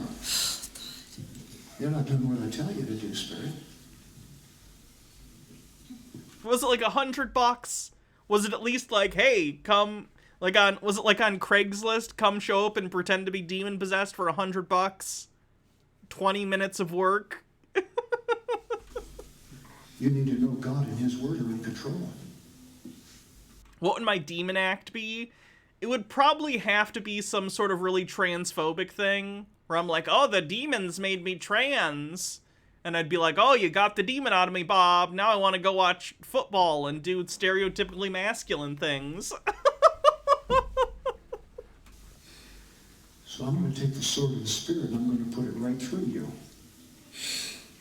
And you're going to do what I tell you to do. Possessed by Ishtar? Oh, yeah, let's go with that. You ready? No! No! You want Jake to go to one of those and do the Craig the Demon bit so badly? That would be funny. Demon Blair White? Yeah, basically. Get up and face me. She's broken the curse and you're going to tell me what it is. Get up and face me. How many generations? How many? I want a number. How many? 16. 16? 16. 16. 16. 16. Blood covenant? Blood covenant? Yes. Animal. Blood covenant. Karagos says, I bet as people go to the community theater group to get actors. Baycop says, if it's in front of a group, I'm pretty sure she's paid a cut of the collections during the service. That's how a lot of these cats do it. Oh, well, I guess that's a deal. Or human or both. Get up, Spirit. Animal, human, or both? Oh, animal. No human? Yes. Oh, yeah. Yes. What do they want? Money. Money. Mm-hmm. No sex, she's been molested. Yes. The usual. Lust. 60 generations. She's mine. She's not yours. She is mine. To whom does her spirit belong? Me. You lying. I smite you. You're lying. To whom does her spirit belong? To whom does her spirit belong? Answer me! Get up, spirit. To whom does her spirit belong? I don't know. You do know. I don't know. Get up and face me, spirit. You know who her spirit belongs to. Say his name. I can't. You can. You want to be smitten again? You're going to say his name? To whom does her spirit belong? Belongs to Christ. What's your name? I don't have a name. I don't have a name. I hate this man. I really, really do. Bob Larson is someone that we cover that I hate more than almost anyone because he's like the most obvious out-and-out grifter, and he specifically targets people who have been damaged by trauma, a lot of it sexual trauma, and it is just sickening. The fact that this man goes around and does this for a living makes me want to vomit. It really does. I'm an atheist. I don't think anything happens when you die, but people like this make me wish it did. Because he would not be going to a very nice place. Morok says, I just had an idea. I want to go through this and have him exercise all my weeb demons like Jotaro Kujo and Deku. I didn't understand your weeb references. Yes, you do, Jezebel.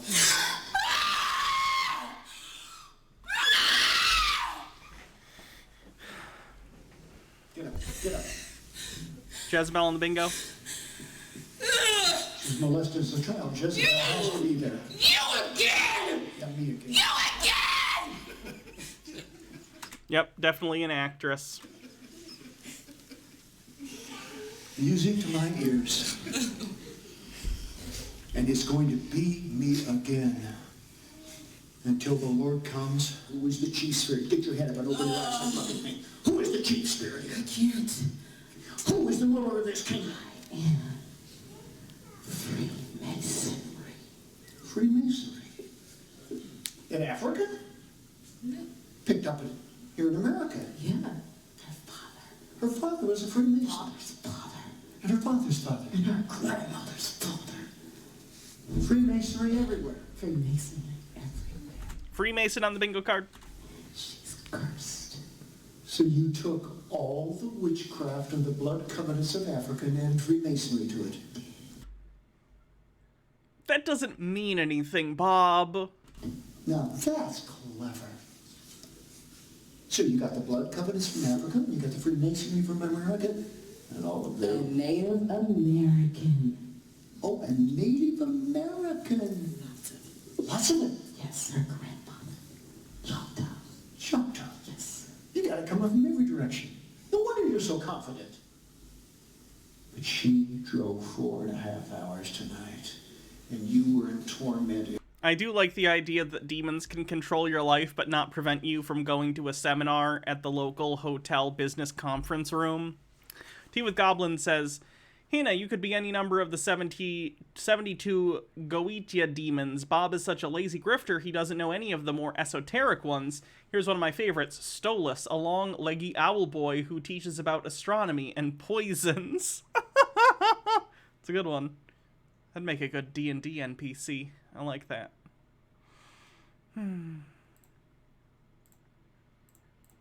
Every mile, knowing what. Nick says it's not a trick that demons would tell you. It's going to take a while. It's going to take it for a walk in the park or a car ride. Or it's not that hard to trick a demon. Tell it you're going to take it for a walk or in the car ride. For some reason, I thought you were trying to do a Star Wars meme. Was waiting. She prayed the whole way! I hate her! She prayed the whole way! Ah! She knew me! She knew I was there! Oh, I hate. Go down. Say, I command. I command The spirit of Freemasonry. the spirit of Freemasonry. Python. Python. Jezebel. Jezebel. and all the spirits of Africa. Just all the spirits of Africa. You know, the continent. Go down. Go down. Tamara, come back. Say, in all the spirits of Africa. And all the spirits of Africa. And Lucifer.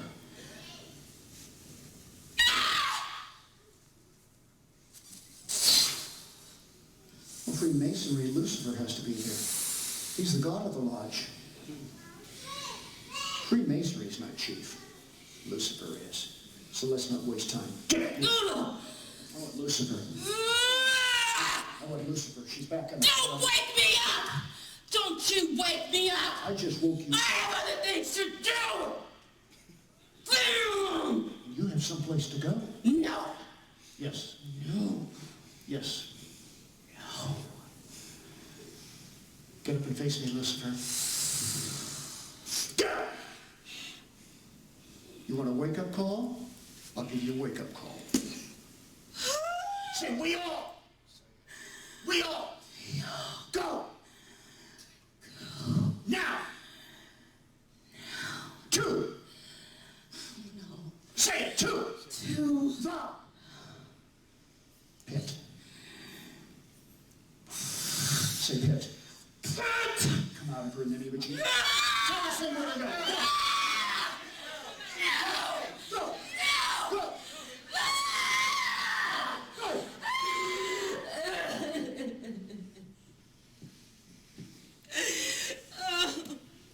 Let's all thank the Lord.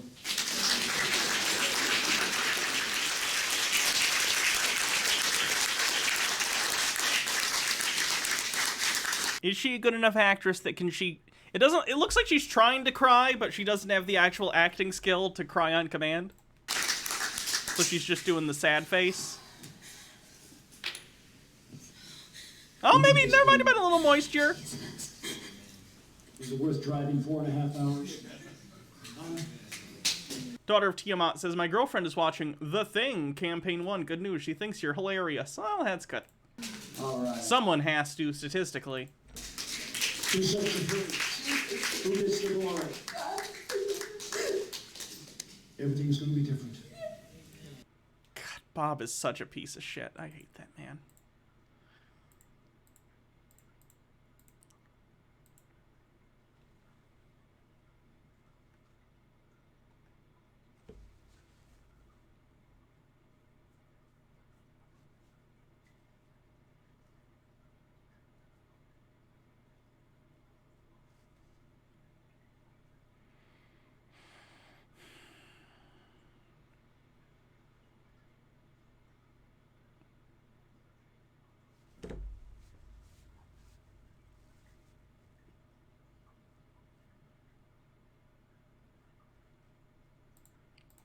Let's do another Owen Benjamin thing. He's a flat earther / right-wing comedian.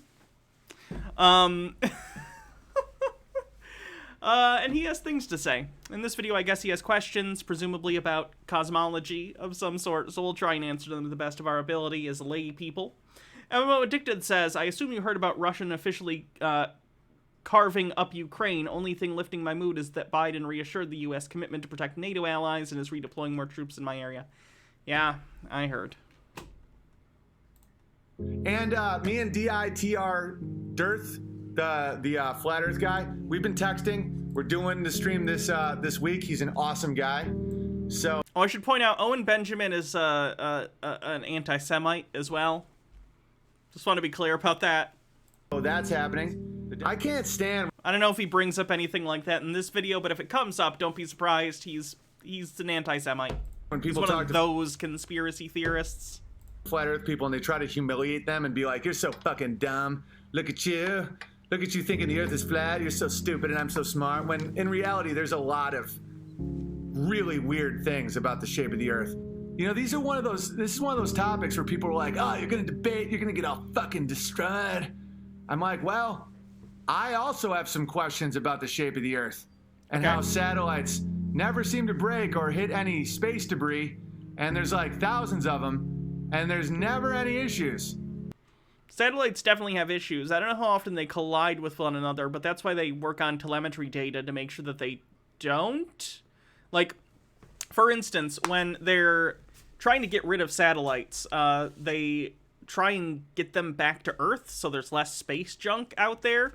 But I imagine there are cases of satellites hitting things. Let's see.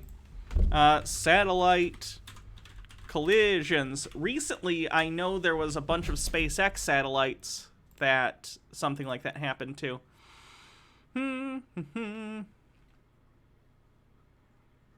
Like, these are prototypes for satellite collision avoidance, meaning that does happen. Space collision with SpaceX Starlink satellites. In a letter to the FCC, NASA notes that Starlink's proposed launch of 30,000 satellites could have literal impact on other spacecraft, so that's them being concerned about it. And I know recently a bunch of their satellites went down. So, satellite collisions. Strictly speaking, satellite collision is when two satellites collide while in orbit around a third much larger body, such as a planet or moon. And for artificial satellite collisions, here's a list of artificial satellite collisions that have happened. Intentional collisions intended to destroy satellites. So there were some in here, Soviet Union in the 70s and 80s. Let's go unintentional. Unintentional low-speed collisions, failed rendezvous and docking operations. In 1994, collision between the Suez TM-17 spacecraft and the Russian Mir space station. The 97 low-speed collision between Progress M34 supply ship and Russian Mir. 2005 low-speed collision between USA DART and USA Mobilcom communication satellite. Unintentional high-speed collisions, which are more what he's probably talking about. 96 collision between French Cerise military reconnaissance satellite and debris from the Ariane rocket. 2009 collision between the Iridium-33 communication satellite and derelict Russian Cosmos 2251. And then there's like 3 others listed here.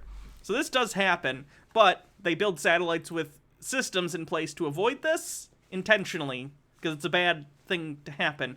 Not to mention, space is mostly empty.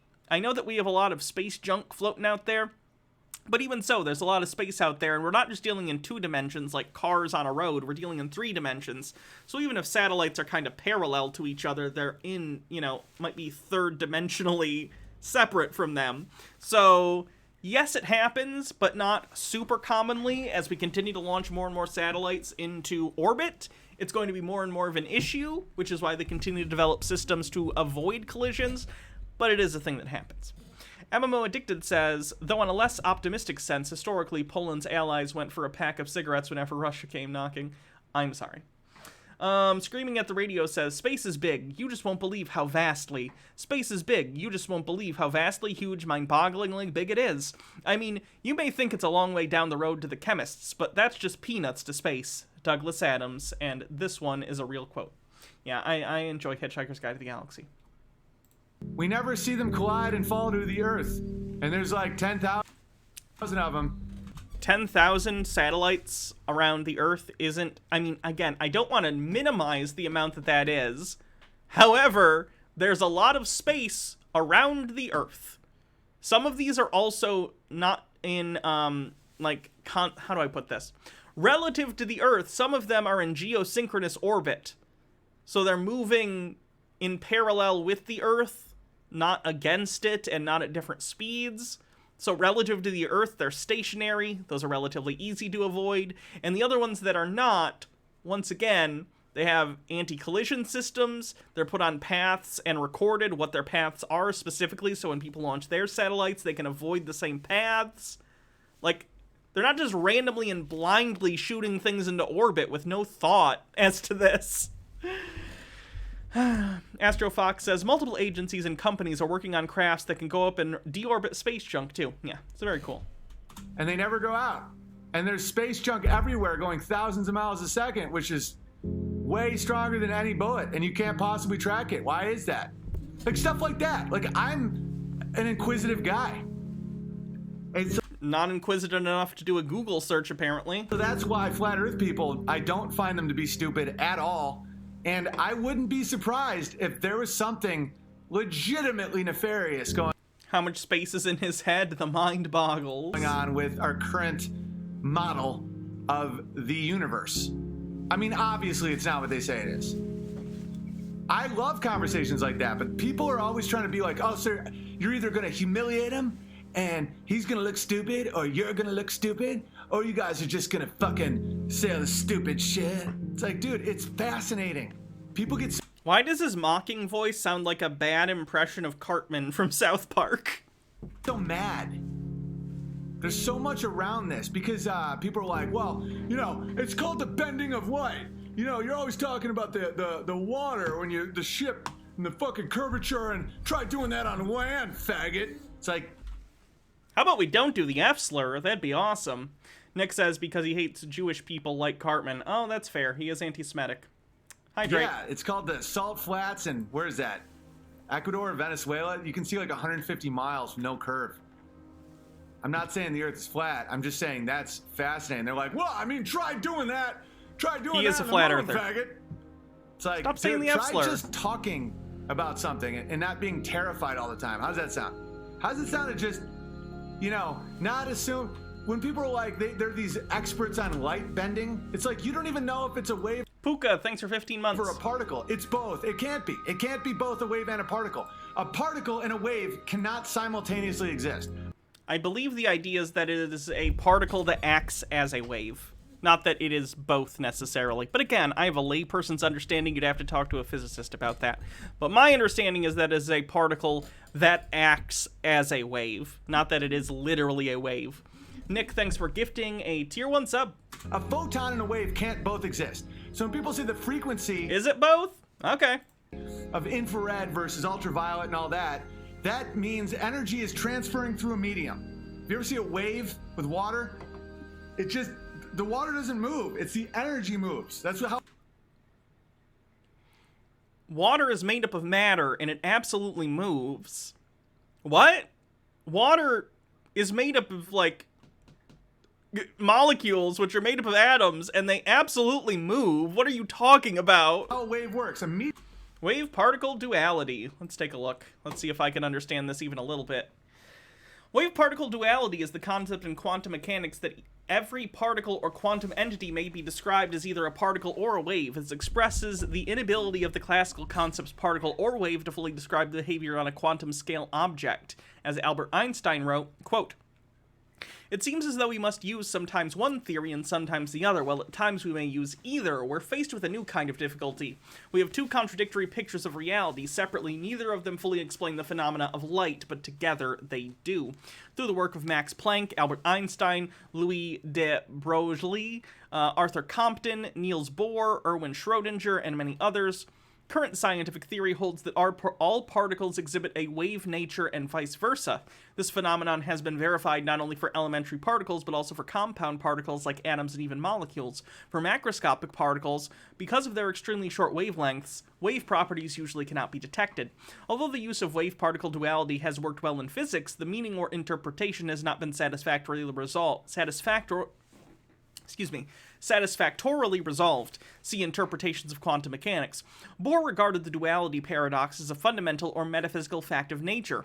A given kind of quantum object will exhibit sometimes wave, sometimes particle, character, in respective difficult physical settings. He saw such duality as one aspect of the concept of complementarity. Bohr regarded renunciation of the cause-effect relation, or complementarity, of space-time picture as essential to the quantum mechanical account. So basically, our entire understanding of particles and waves is incomplete, and therefore it's not either or, it's and we don't understand the innate connection between the and, but we do understand that there is one, and that one can be described as the other? That's my understanding of what I just read. If I misunderstood it, that's fine. I'm a Twitch streamer, not a physicist, thankfully. Medium vibrates, zip. A photon is like a bullet. It's a particle, and that's the only way they can explain traveling through a vacuum, because they didn't think raid service at the end. He's doing subathon too. Sure. That one through. It can't be a wave and a particle. That's like a vegan meat eater. No, it's not. Again, I'm also a lay person, but from what I just read, no, our fundamental understanding of what these things even are is incomplete. Therefore, our definitions come into conflict with one another, so we have to kind of fudge our definitions until we come to a place where we better understand what we're even talking about. Just because something doesn't intuitively make sense to you, and this is a huge problem with flat earthers in general, something does not intuitively make sense to them in their understanding of something, and therefore they assume it is a lie, or someone is fucking with them, or hiding the truth, or lying. It's not the case. There are many things I do not understand. My discipline in life, my discipline as my job for the past decade, has been in communications. It's doing this for a living. And I know it's silly, and I wear the stupid outfits and stuff, but it's to get people's attention, it's to entertain people, right? If you had questions about communication and communication skills and how best to communicate ideas to people, I could vaguely be able to try and explain that, at least as much as anyone who's been doing it for 10 years could. But if you want to know something about physics, you need to talk to a physicist. If you want to know something about geology, you talk to a geologist. If you want to talk to someone about being anti-Semitic, you talk to this guy, right? Different people know how to do different things. That's how life works. We all specialize to one way or another. That's how human civilization has grown over millennia, is our ability to specialize and say, you work on this, you work on this, you work on this, you work on this, and then we'll all kind of put our knowledge together, and build things, right?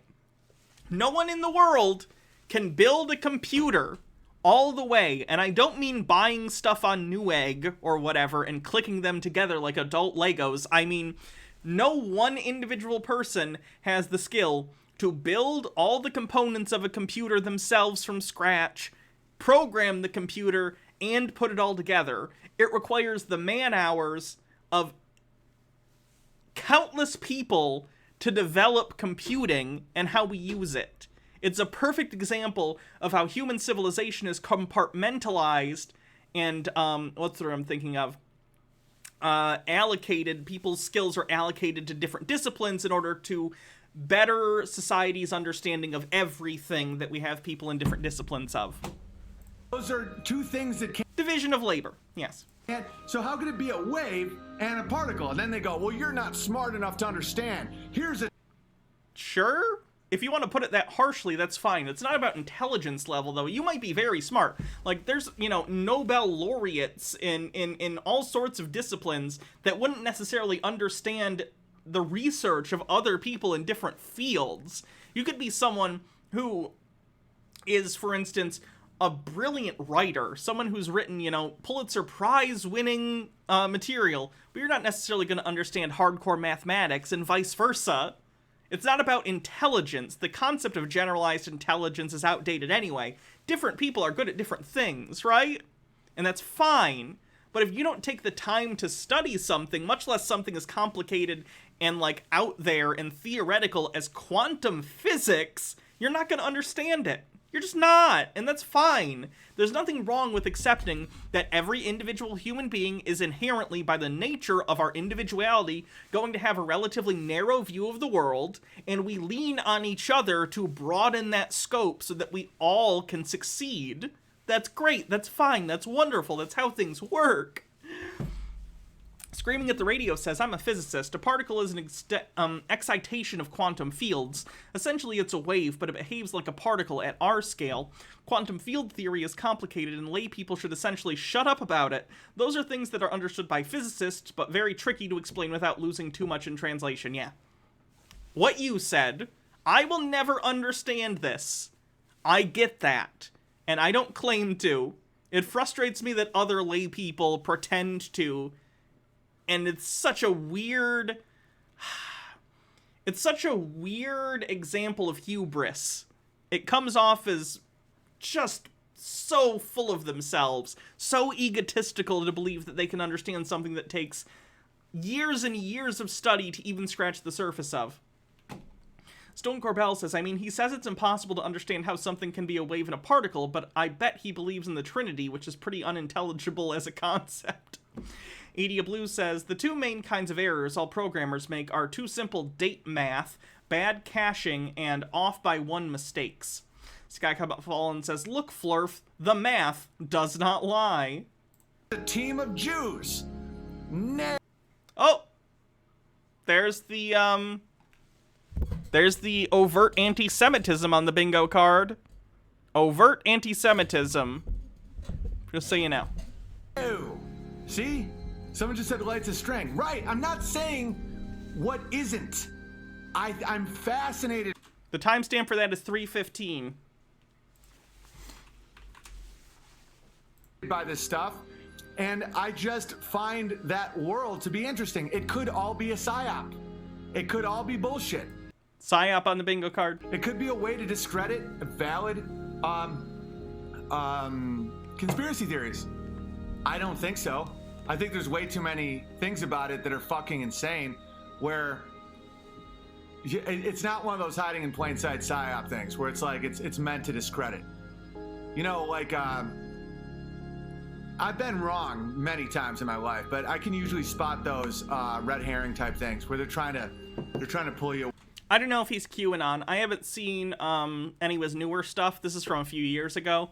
I don't know if he posts anywhere new stuff. Way, you know, with the it's called the prestige and magic, where I have also seen Christopher Nolan films. You guys get it. I don't feel that that's it. Oh, and dude, modern engineering wouldn't work if the world was flat. People always say that, but they never give me any examples. None. They always go, well, there's all the scientific evidence. There's pages and thousands of years. And then I always say, like what? And they always go, well, all of it. Every bit of it. Okay, let's take 5 seconds. Proof the Earth is round. I'd imagine there's at least one page that comes up with this. Bridges is a good example. 7 ways to prove the Earth is round. Here's an article. Comes up immediately. The ship sails off into the sea example, which everyone, of course, gives. Flat Earthers then tend to respond and say, I have a P900, and if you zoom in... Yeah, that'll happen under certain conditions because of refraction, but if you keep watching, it will go over the curve. And it doesn't happen all the time with the thing with the P900 that they talk about, because it has to be specific atmospheric conditions for it to bend light. Anyway, lunar eclipses. I'm not the biggest fan of Neil deGrasse Tyson, but he did illustrate this. If the Earth was flat, shadow on the moon, at least sometimes during eclipses, would appear flat. Because if the Earth was flat, it would look like a disc. You can see further when you go up at high distances. Sunsets. And you can look at live footage of the International Space Station. These are just some examples, but you could find tons of articles about how you prove the Earth is round. I'm like... Air travel, ocean travel, yeah. There's a ton of them. How does a Thanks, Spooky Sam. Satellite not ever break? They do. Thousands of satellites spinning for years and years and years with space junk, and you never see them. They never break. No one's ever. They do sometimes. We googled it earlier. Well, the satellite broke, so we don't have internet today. Never happens. Internet isn't primarily serviced through satellites, you idiot. The internet is serviced through cables, for the most part. For instance, the internet lines between North America, South America, and, like, Europe, Asia, are literally conducted through underwater cables. Really thick underwater cables that stretch the entirety of the length between the United States or other places in North and South America and Europe, Asia, etc. I'm not kidding. The internet is not mainly serviced by satellites. How is that possible? Well, I mean, Big Bear, you wouldn't. There's so many things that are bizarre. Why is the sun and the moon the exact same size in the sky, even though? Coincidence. I know, conspiracy theorists hate coincidence, but sometimes coincidences do happen. The moon happens to be at a distance where, even though it is much smaller than the sun, it looks to be almost the exact same size as the sun in the sky. Sometimes things are just coincidences. I know they hate it, but it's just how life works.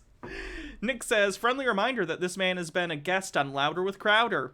I think wasn't he on Dave Rubin's show at some point too? Jellyfish, thanks for 7 months, says, it's been a rough day. No masks at my kid's school, almost no food, and the world burns hotter than ever. But kiddo said I'm cool in your tinfoil.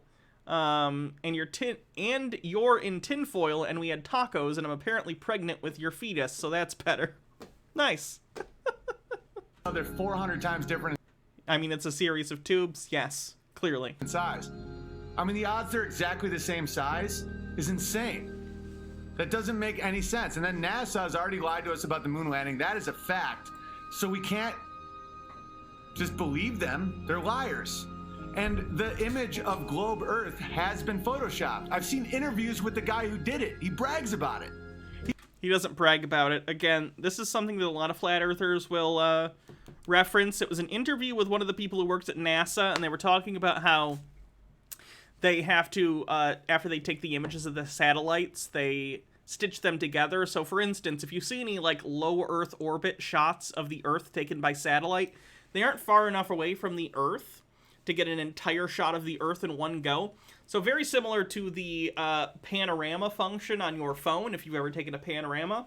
It takes a series of pictures over time and then stitches them together into a larger photo.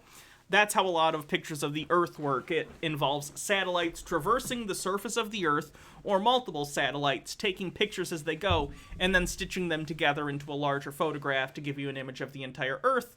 They also sometimes touch them up, add clouds, add different stuff to make them look a little prettier. But no, you could literally look at a live feed right now of the ISS, unless it's undergoing maintenance. But let's see. ISS live feed. Is it going right now? Yep, there you go. There's the Earth. Literally this very moment from the ISS. Is it the most exciting thing in the world? Not necessarily to look at, but, you know, it's cool. You can watch this almost 24 hours a day. It occasionally goes down for maintenance, but, yeah, you can find it, like, all the time. You can find a lot of the backlogs of this on YouTube as well. So if you want to see different angles, you can see, like this is an earlier recorded from the same feed. There you go. He brags about how it's a composite image, and of course he has to manipulate. Yeah, again, it is a composite image because they have to stitch them together because the Earth is so big and the satellites are really close to it, relatively speaking. And change it because there's no way to just show an image of the Earth from a satellite. There's no images of Earth from the satellites. Yes, there are. There are literally thousands of them. None. They're in the public domain, too, if they're from NASA. NASA's images are all public domain because they're paid for by taxpayers. So you can take photos taken by NASA and use them for commercial purposes. Fun fact. All artist renditions. But doesn't know how cameras work on the bingo card. But no engineering would work. That isn't true. Ham radio is one of those things that I need explained. Ham radio seems to require a sphere Earth. And I hunt these things down, guys. Hunt. You know, people will be like, well, then how the fuck does this thing work? And I'll look through, I'll analyze it. And there is ways that it would work on a flat Earth. Like all these towers. Why do you think you get no reception in the middle of a desert? Hydrate. And then you get reception when you're near a city. If it was satellites, it would be grids, and it would not care if you were in a desert or in a city. They don't do coverage over areas. Like, satellites cost money to put up there and maintain, and especially if something's in geosynchronous orbit, just like towers, satellites cost money, and they're not going to put them over areas that have very little population. How can you not understand that? Like, there was a time that GPS didn't work very well in the southern hemisphere, specifically because they weren't putting satellites in place for GPS in the southern hemisphere because fewer people lived there and it wasn't as helpful. Now I believe it has better coverage, but I think there are still some places on the Earth that are GPS dead zones. Satellites aren't magic. They have a limited range and a limited area with which they can serve based on what they can see and how far they are up from the surface of the Earth. You need a satellite there in order to service the area. Why would you waste money, time, and resources to put a satellite that's only going to provide coverage for the middle of the desert where no one lives? It's because of towers. Towers, guys. Towers give you reception.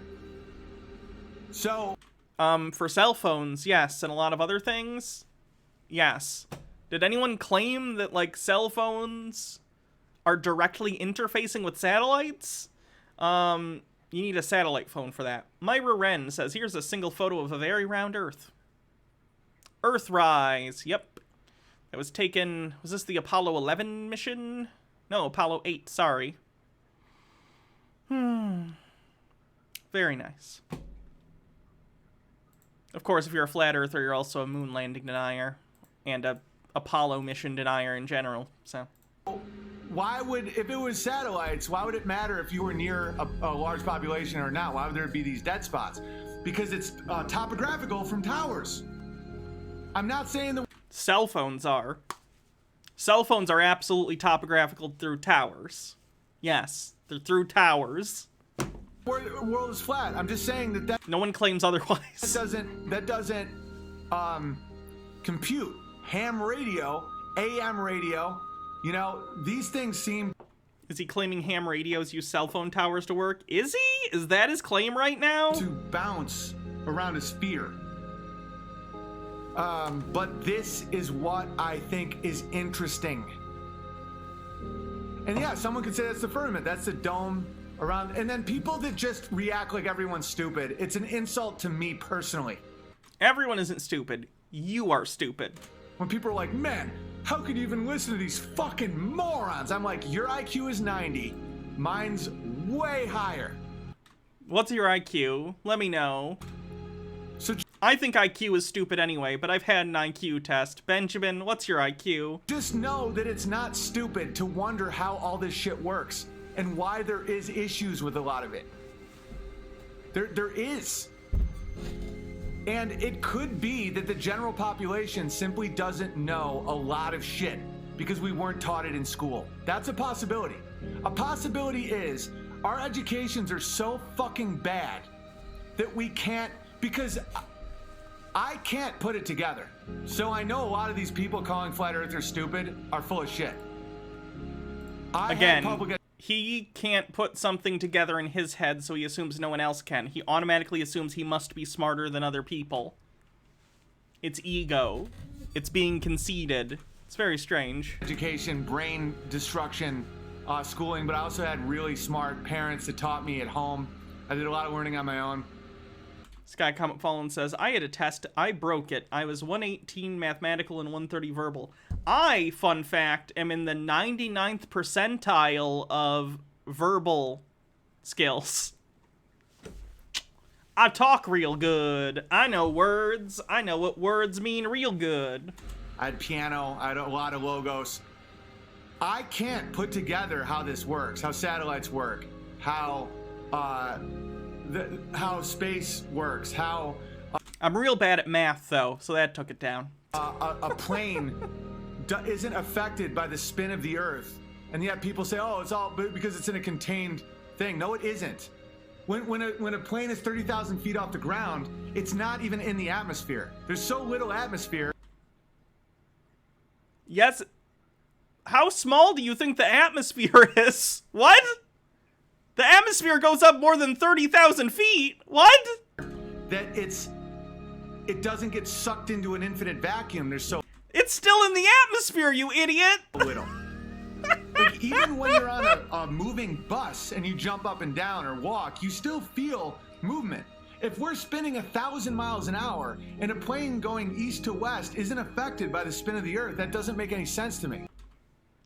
Because of the conservation of momentum, it's still moving within the atmosphere, and the atmosphere is moving with the Earth. It's all moving together in concert. The satellite situation makes no sense to me. The images of the sun and the moon and how they both are on a 24-hour, like they both move at the same speed. The odds of that are so low. The sun is... We're rotating. We are rotating, Benjamin, to face away or towards the sun constantly. The Earth rotates. The sun isn't moving, at least not the way you're saying. It's moving around the center of the galaxy, but it's not moving in the way you're saying. Oh, it doesn't make sense. And so it could be my lack of education, literally. It is that. It is literally that, Ben. There could be things that I'm missing. But the people saying, you're all a bunch of fucking idiots. I know they don't know. One thing I do know is the people that spiral, like the way Vox Day reacts is the accurate way of a skeptic, a flat earther. He's like, maybe, I highly doubt it, but maybe. You know, and I'm 99% sure he thinks the world is absolutely a sphere, but he would never be like, you fucking morons. He's like, well, that would be interesting. Because, like, to say there's no... Why does he think being a skeptic involves being credulous of absolutely every single claim that comes across your desk? No. Like, don't get me wrong, you should entertain things at least enough to be like, is this reasonable?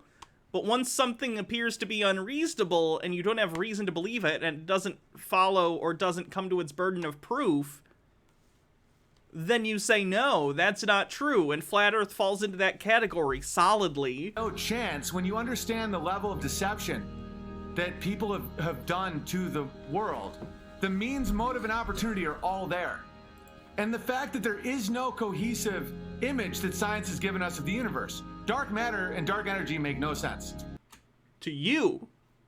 And maybe even to science. Again, I don't know, I'm not a physicist. But science has never claimed to know everything about everything. Science is a philosophy and manner to study the universe and come to understandings through systemic falsification of claims and hypotheses. That's all it is. Sky Comet Fallen says it would not be interesting. It would be boring if the Earth was flat. It would be depressing because there would be nothing to learn. Even if it was the case, it would have nothing to do with whether or not it's boring or not. It's just not evidenced. There is not evidence the Earth is flat. I don't even care, because, like, fact isn't about whether something is interesting or boring or whatever. Who cares? It's about what there is evidence for and what there is not evidence for. And the evidence does not support the Earth being flat. 90% of the universe is something you can't see or feel or register or have any way of measuring. 90% of all the matter and energy.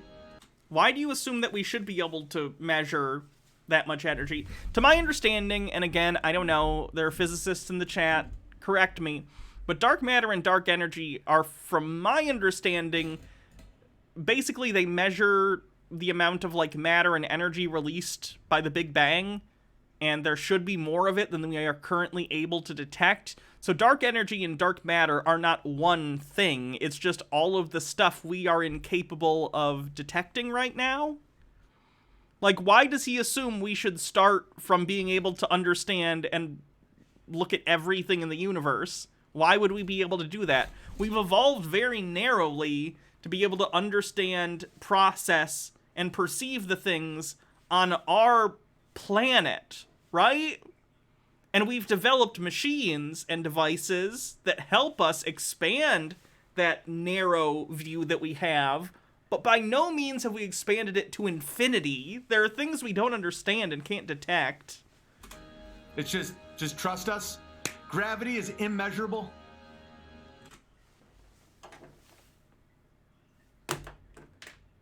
There it is. You can't detect gravity?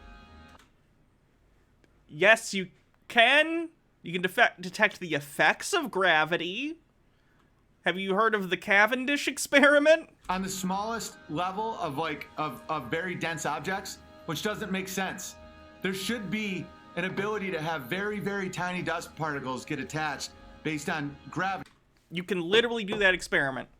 They've done experiments like that on the International Space Station. You don't even need that. You can do the Cavendish experiment, which is done in universities and high schools all over the country, potentially all over the globe, every day. That can't be measured. It's because it's so weak. Like, how does he think we got the gravitational constant? They didn't pull that number out of their ass. They measured it. of a force that it can't be measured anywhere except in large celestial bodies based on the heliocentric model of the solar system. So when people say that this is all stupid, they're so dumb that they can't question it. Because Rosalind Faye says, dark matter is the solution to not understanding where all the gravity in the universe we see, and dark energy, that was what we called the thing accelerating the expansion of the universe. Gotcha. Because they don't know all the... So it's basically matter that we know is there that we don't understand, and energy that is propelling the increased speed of the expansion of the universe that we don't understand. Hello. Oh, you look so tired. One sec, everyone.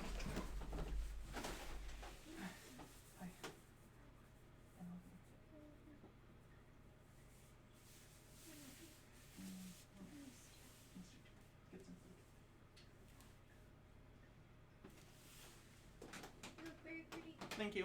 Hi, Oliver. Can't replicate a vacuum on Earth. Not. We can get very close. We have very large vacuum chambers, in fact, that have been built by NASA and probably at this point other organizations in order to test rockets and other stuff like that. We can recreate vacuums on Earth. Not only does a spacesuit not work in a vacuum, What? We can't even replicate. They literally test spacesuits in vacuums. What are you talking about? It. Why do you think that all... They do. I've seen video of at NASA them testing spacesuits in a vacuum chamber. What are you talking about? All the NASA videos are from underwater. No, those are specifically for training astronauts on the model they have of the International Space Station in a pool to simulate working in zero-gravity conditions for long periods of time. But they test spacesuits in vacuum chambers, Owen. You can find video of it online. We've watched it on stream. That's the opposite of a vacuum. A vacuum would pull it out. A vacuum with a normal spacesuit would be ripped apart like that. And no? Anything inside would die. Fact. He said the word fact, so you have to believe him. The whole space program is bullshit. When you are replicating a vacuum with the pressure of water, that makes no sense. And there's videos of the International Space Station where you can see bubbles. They're not bubbles. They don't behave as bubbles. They're either paint and stuff, and it depends on the video you're watching, paint and debris coming off of the International Space Station, or ice crystals that are forming and falling off of it. Fact. And again, he said fact, so it must be true. So that's why I find this very, very interesting. God, that guy's such a... And I don't like to normally, like I get it. Not everyone who's a flat earther is an idiot. They're just often people who are misinformed or have been pulled into a conspiracy for whatever reason. I'm not saying all flat earths are categorically dumb. He is, and I say that only because not only is he misinformed, but he is incredibly cocky about his misinformation. He is absolutely assured that his misinformation is true and that anything he doesn't understand isn't just unexplained for him, but inexplicable for everyone. It makes him sound incredibly foolish. Owen Benjamin is an anti-Semite and an idiot. Fact. Alright, that's enough of him. Let's check the bingo card.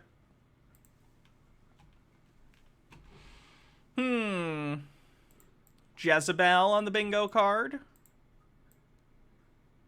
Someone doesn't understand how cameras work on the bingo card.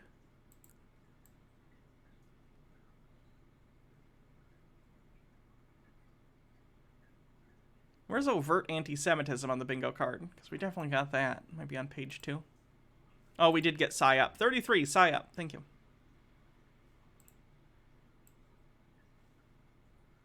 Did we get a raid? I missed it if we did. Hey! Thank you, Jack. Welcome, viewers of Riverboat Jack. I'm Hannah. This is Tinfoil Tuesday. We're currently playing Tinfoil Tuesday Bingo. We look at all sorts of conspiracy theories and make fun of them and have a good time laughing at some of the silly, stupid conspiracy theories people believe. And we play a bingo game where the first person to get bingo gets a gift sub. So if you want a bingo card, grab one from the chat. Otherwise, just hang out and have a good time. Mr. Whiskers says, always remember, we're one bag of bad mushrooms away from being anti-Semitic, bigoted losers. God, I hope that's not what happened to, Owen. Go check out Riverboat Jack, by the way. I raid, Jack, relatively often, but if you haven't seen Jack's content, go take a look. There's a link in chat. What else did we have? We definitely had overt anti-Semitism on the bingo card because of the Owen Benjamin guy. Overt anti-Semitism. There we go. I think that's it. I'm not positive, though. Okay. I think that's it.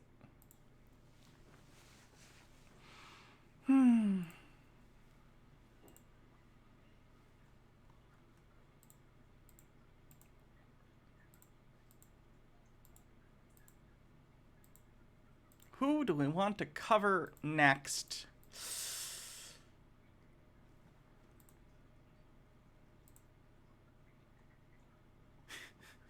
How about this one? This is from RV Truth, right? Oh, we did have Flat Earth, number 44 on the bingo card. Sorry, I did miss that one. 44, which is on page 2. Flat Earth. We did it. Have a good night, Nails the Tabaxi. See you later. Alright, so this is from RV Truth. Or Russian vids on YouTube.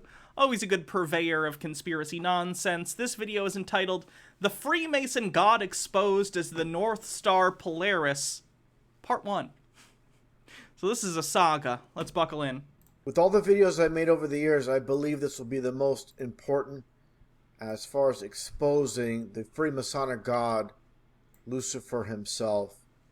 And let's get right to it with the Masonic Square and Compass, which I pointed out before, the very apex of the compass itself.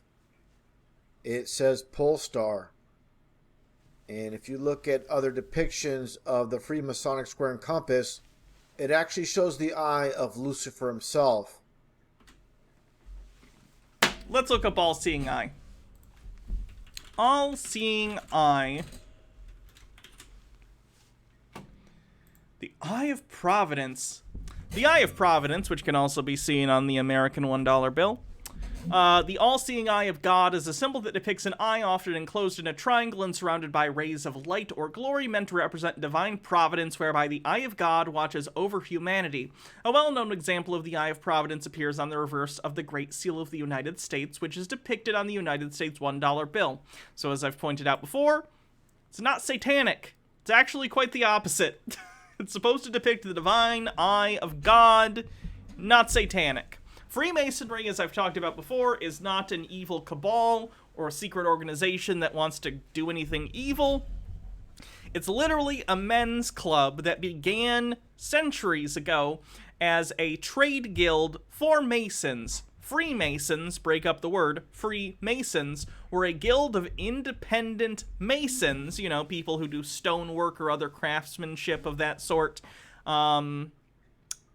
who got together, started a trade guild. That's why the symbology that is associated with it, like the compass and stuff, are what they are, because it started as a trade guild. Those are tools of the trade of Masonry. Get it? They're not evil. They were a trade guild. Now they're a bunch of older dudes who hang out in their halls and rent them out for bar mitzvahs or quinceañeras or whatever. They do a lot of charity work. They're also weird, but, you know, it's just a club. So this is a huge connection. Pole Star, the Eye of Lucifer, and it comes down to this very famous quote, which I've showed in many video presentations from Manly P. Hall, of course, a very famous Freemason. When the human race learns to read the language of symbolism, a great veil will fall from the eyes of men. And also from Manly P. Hall, it is said that wisdom lies not in seeing things, but in seeing through things. And this is... So why would you listen to him if he was a Freemason? Don't you think the Freemasons are satanic? Wouldn't he be saying that to deceive you in some way? So you think the Freemasons are evil, but this one said a thing that supports what you think, so we should listen to him. Consistent. Definitely what this video presentation is all about. And one thing I pointed out over the years is the G itself when it comes to Freemasonry. When you look at the alphabet A through Z, 1 through 26, basically when you flip the alphabet over and you get to G, it is 33, as you see here. And Why do you have to flip the alphabet over?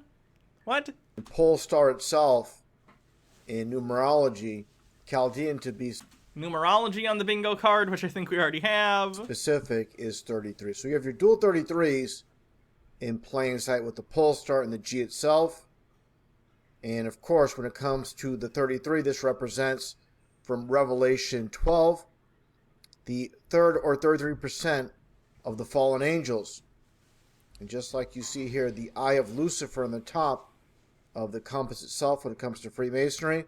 And of course, in the back of the US dollar in Latin, Anu Coeptis Novus Ordo Seclorum, which basically translates to Lucifer approves of our undertaking of this new world order.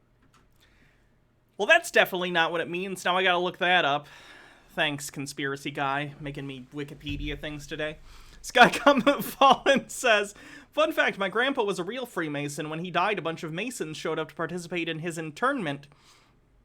My impression, nice dudes, weird, and the aprons are super weird, but nice. Also, since my grandpa is a Mason, does that make me part of the deep state? You can be an honorary member. Let's see, the Great Seal of the United States.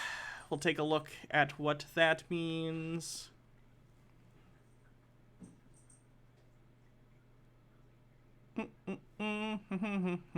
Where is it? Anuit. Control F. Or, yeah, Control F, right? Anuit.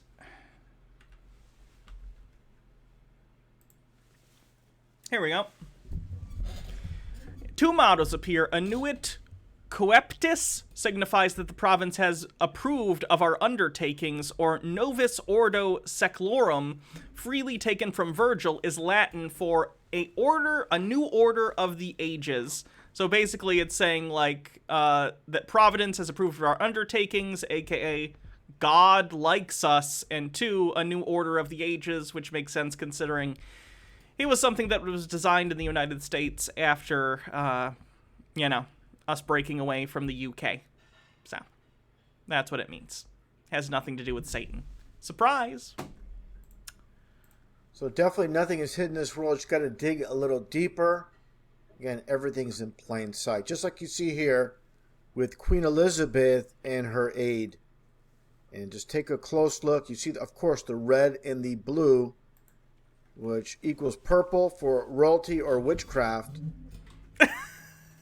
Oh, we can just divide. Like, I know that literally purple is red and blue together, but now you can just mix people's colors that they're wearing together to come up with symbolism. They're just getting lazy. Come on. They're literally contrasting colors. Blue and red go together because they are contrasting colors. Come on. And again, taking a little bit a closer look here, you see the square in the compass and the star. And again, this basically represents the... It might help with your case. I mean, you're going to lose either way because this is all nonsense. Wow, you're being very scratchy, kitty. But I can't see at all what you're saying because you decided to make your screen really tiny in order to, for some reason, put it on the bridge of the Starship Enterprise, 1701. I don't know why. Just makes it harder to talk about your video. But cool. Tea with Goblins with 100 bits says, update from Canberra. I know I said that wrong again, sorry. Says, yes, some of them are still there and trying to take over the government. Now the Flat Earth brainworms have entered the discourse. This guy is David Graham, aka Guru. He's a religious loon who has attached himself to the more fashy elements of the anti-vax sovereign citizen movement. Here he is talking about how plain windows equal flat Earth. Oh no. Here's something for you. We'll do this real quick.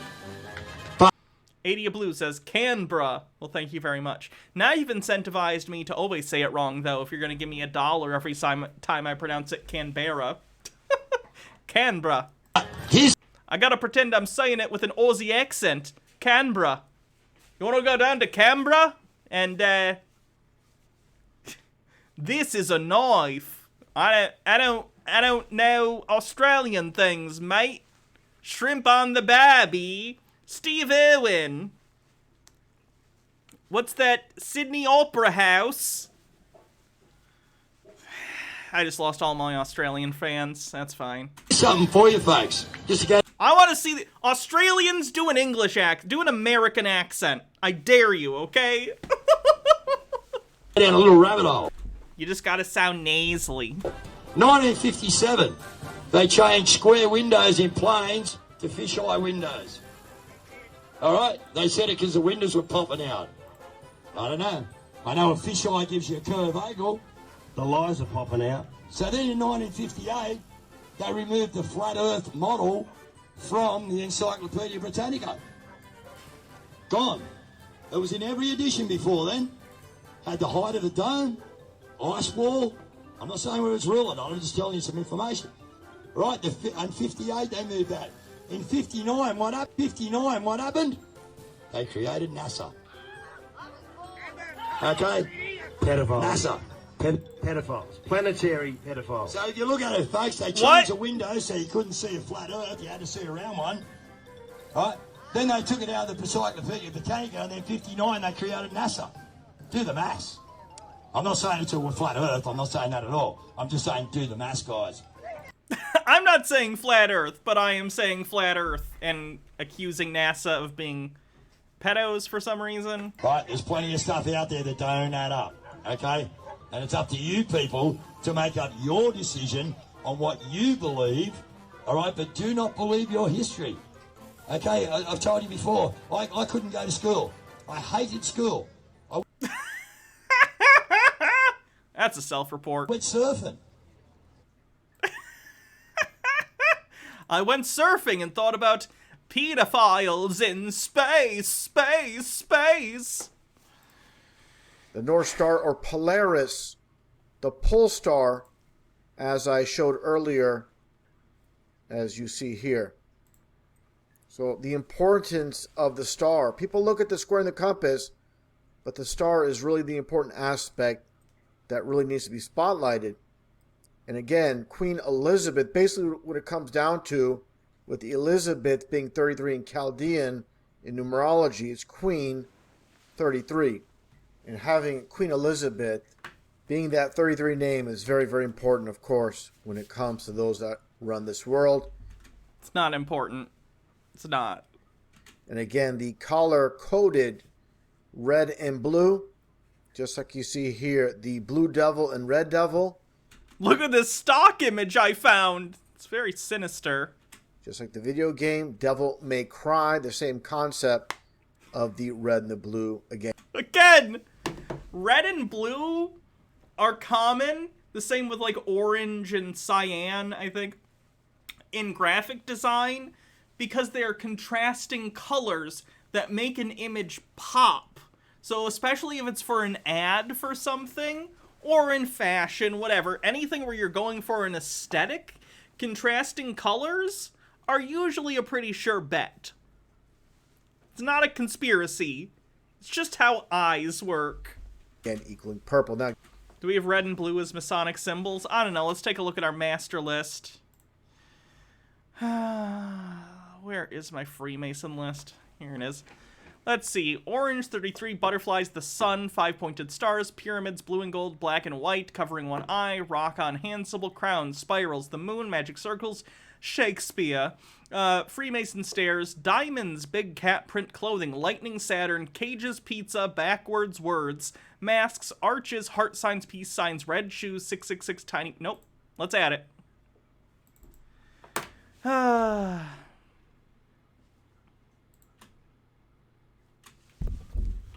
Red, blue, together.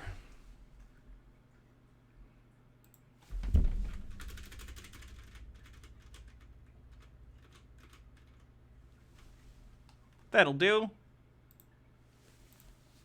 990 Owl says, so Team Fortress 2 is part of an evil cult now too. That actually is kind of true in the backstory. 990 Owl, nope, read that one. Tea with Goblin says, in case anyone wants to read about the Antipodean-style brainworms, some lovely people have put together Cookerpedia, an expanding encyclopedia of the who's who of Australian conspiracy nuts. Fun. Getting back on topic of the god of this world, Lucifer, with this, of course, Masonic depiction. Let's get a little bit of a close-up where, of course, you see the sun and the moon and the eye in the sky, Lucifer, dead center.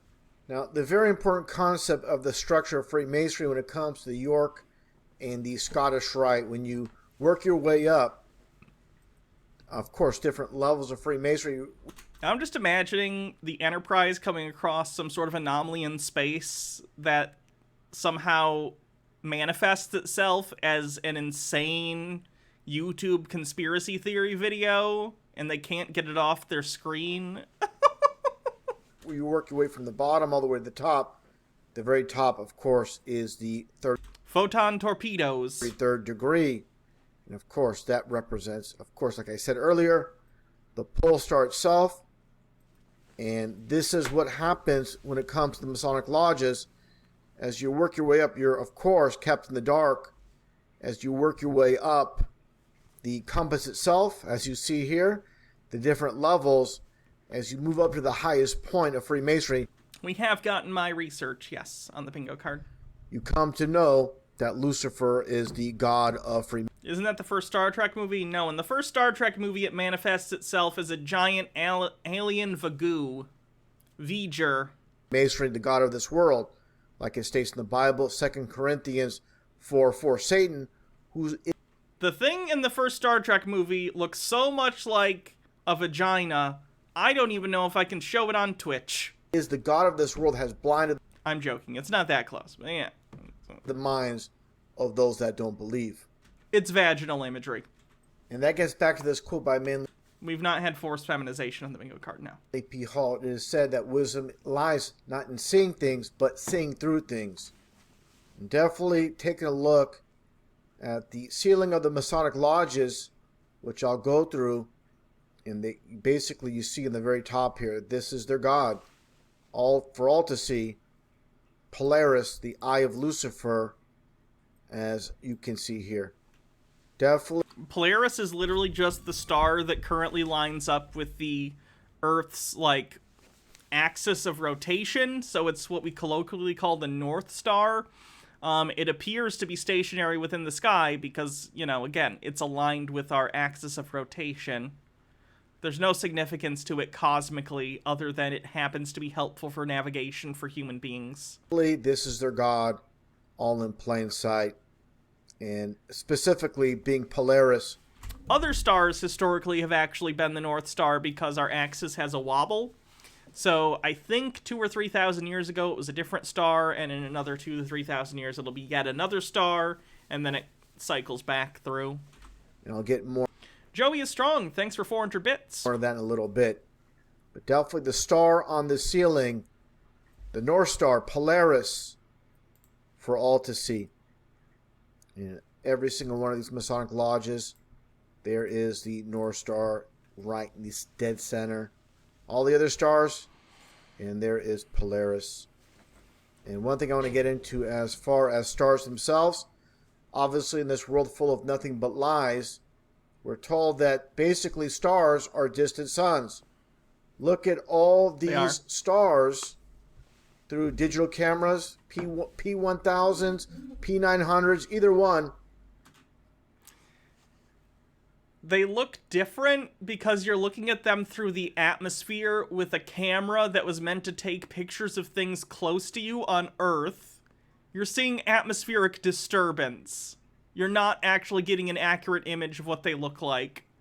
And each individual... If you want to try and take better pictures of stars, get a prosumer grade telescope that you can hook a camera up to. But even then, because it's on Earth, you're going to be glimpsing very far away light emanating from these stars through the Earth's atmosphere, which is going to create the same effect. The only reason you don't see it with the Earth's sun is because it's so big and close relative, again, we're talking about cosmic scale here.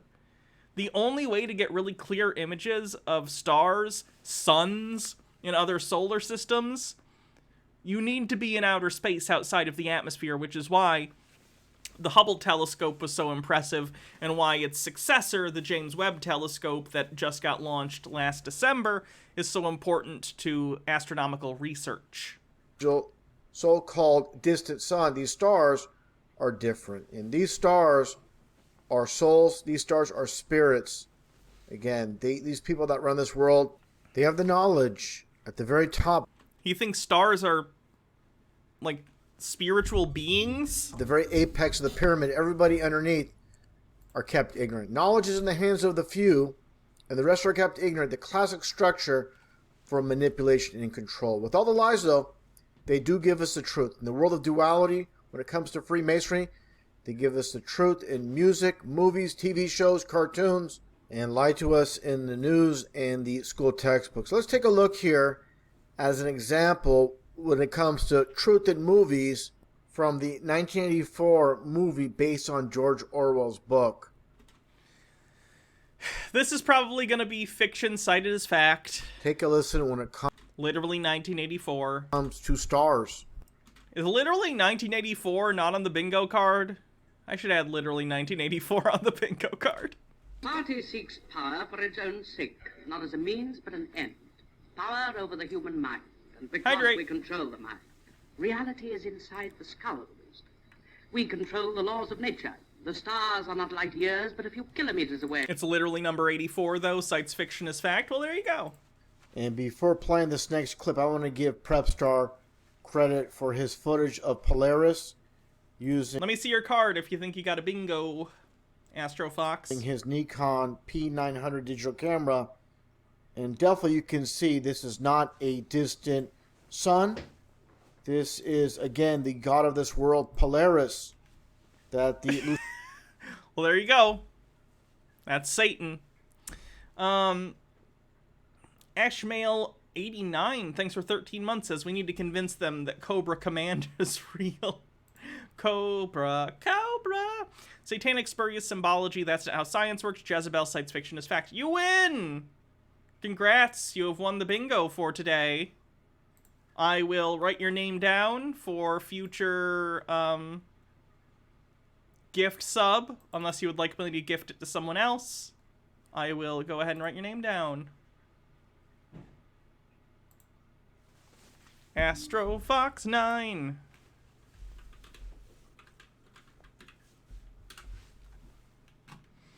Zozo Horror Show. So speaking of the first Star Trek movie, I always assumed it was more of a Y-hole. Let's not bring up Y-hole. We're not going to bring that up.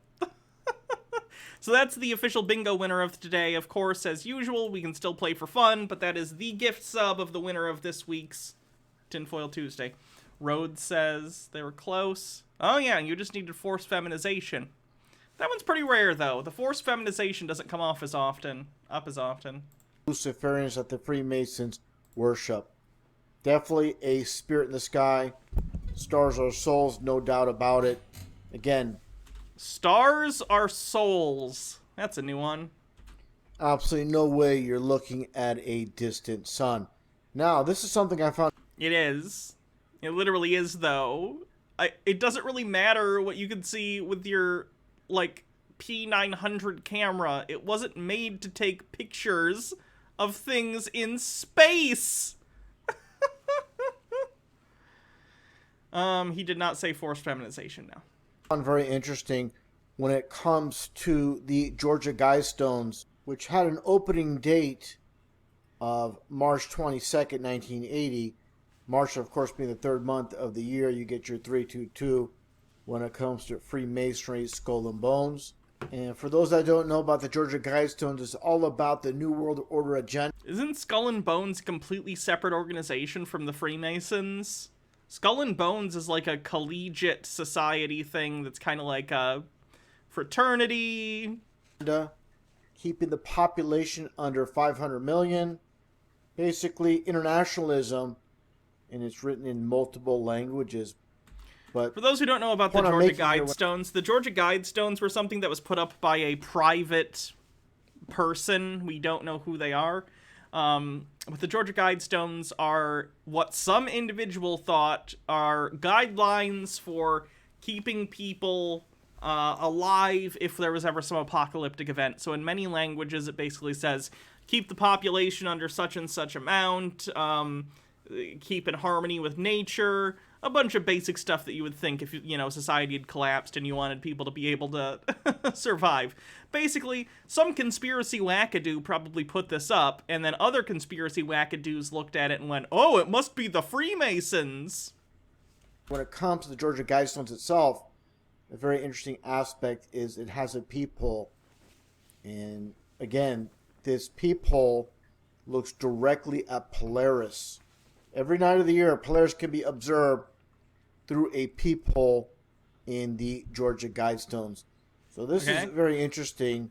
You have your New World Order objective with the it's basically an art installation. Guidestones itself, and it's constantly directed, pointing at Polaris. Again, more evidence of this is their They're trying to basically create their own version of Stonehenge. That's what they're doing. God in the sky, the spirit in the sky that they worship. Another interesting aspect with their society, of course, with Santa Claus, and of course the anagram of Santa is Satan, holding the bell. Get more of the bell a little bit later, but if Santa Claus is not Satan. Santa Claus is Sinterklaas. He's Papa Noel. He's all sorts of different mythological, characters, up to and including the actual figure of Saint Nicholas. Come on. No, he's not Satan. We know where the myth of Santa comes from. Of course. Where does Santa stay? At the North Pole. So Santa, Satan, and the North Pole. And again, the bell. I'll get more of the bell in a little bit. But again, when it comes to Christmas, the Christmas tree, what's on top of the tree itself? A star. Yeah, it's a reference to the Christian story of Jesus' birth, upon which Jesus is born in a manger in Bethlehem because Mary and Joseph have to go there for a census, even though that's not how censuses worked even back in the day. I digress. And wise men are led to the site of the manger by a star put in the sky by God. It's a reference to that star. It's Christian iconography. It's literally Christian iconography. Citisaurus says, just wanted to say I was dying laughing during the cringe VOD. You made that keyboard your bitch and bring more of your masterpieces. Oh, thank you. And just take a look here. Polaris. Star Polaris. Santa, Satan, and Santa Anna. Polaris. I don't practice Santa, Satan. I don't something. Sky Comet Fallen says, in here I thought that Santa equals Satan was just a dumb atheist joke. No, there are people who believe it. Tea with Goblin says, there's a starman waiting in the sky. He might be a Freemason, a real satanic guy. Close. Is put on top of the Christmas tree itself. Just as you see here. What does the Bible say about this from Jeremiah? Yeah, I heard Cyrus is doing a thing. Jeremiah 10. I'm going to raid him after the stream. This is what the Lord says. Do not learn the ways of the nations, for the customs of the people are worthless. They cut a tree out of the forest, they adorn it with silver and gold, and they fasten it with a hammer and nails. So again, this is what the Bible says, but of course, you go to your local church, what do they have? They have the Christmas tree. They're deaf. Yeah, Christians co-opted pagan symbolism from their religions and put them into Christianity. That's a common thing. Cultural osmosis and sort of cultural transfer. Some might call it cultural appropriation, but I'm not using it with a negative connotation here. I just mean literally, cultures will take things from other cultures and implement their rituals into their own beliefs. That's not uncommon. That happens all the time. Nick says, all this tells me is that Christians are to disrespect other cultures. Yeah, that's probably what he wants. Definitely not following what the Bible says. I am the maker of rules, dealing with fools. What the fuck? Yeah, I don't think I can play whatever song that is. Oh, yeah. And then he plays a clip from They Live, because he doesn't understand They Live as a metaphor for capitalism being bad. Which is on the bingo card, I think. Hydrate.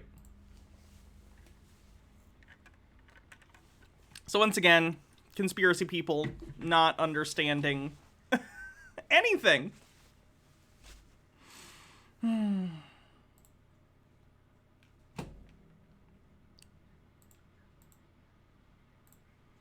Remember that lady who thinks thought she was the president of America? She's doing arrest warrants again, and now she's trying to arrest Justin Trudeau. Hey there, everybody. It is day 415. I'm Cindy K. Courier. This is a universal public service announcement and an arrest warrant. Warrant number 415.1. Arrest warrant for Justin Pierre James Trudeau. Arrest and detain. Yeah, she was posting only on BitChute for a while, but she gave up. Astrofox says, not completely terrible space pics cleanse. First one is of the core of Andromeda. Second is Orion Nebula. Oh, very cool. I really like this one. It's pretty. Anyway, back to Crazy Lady. Where'd she go?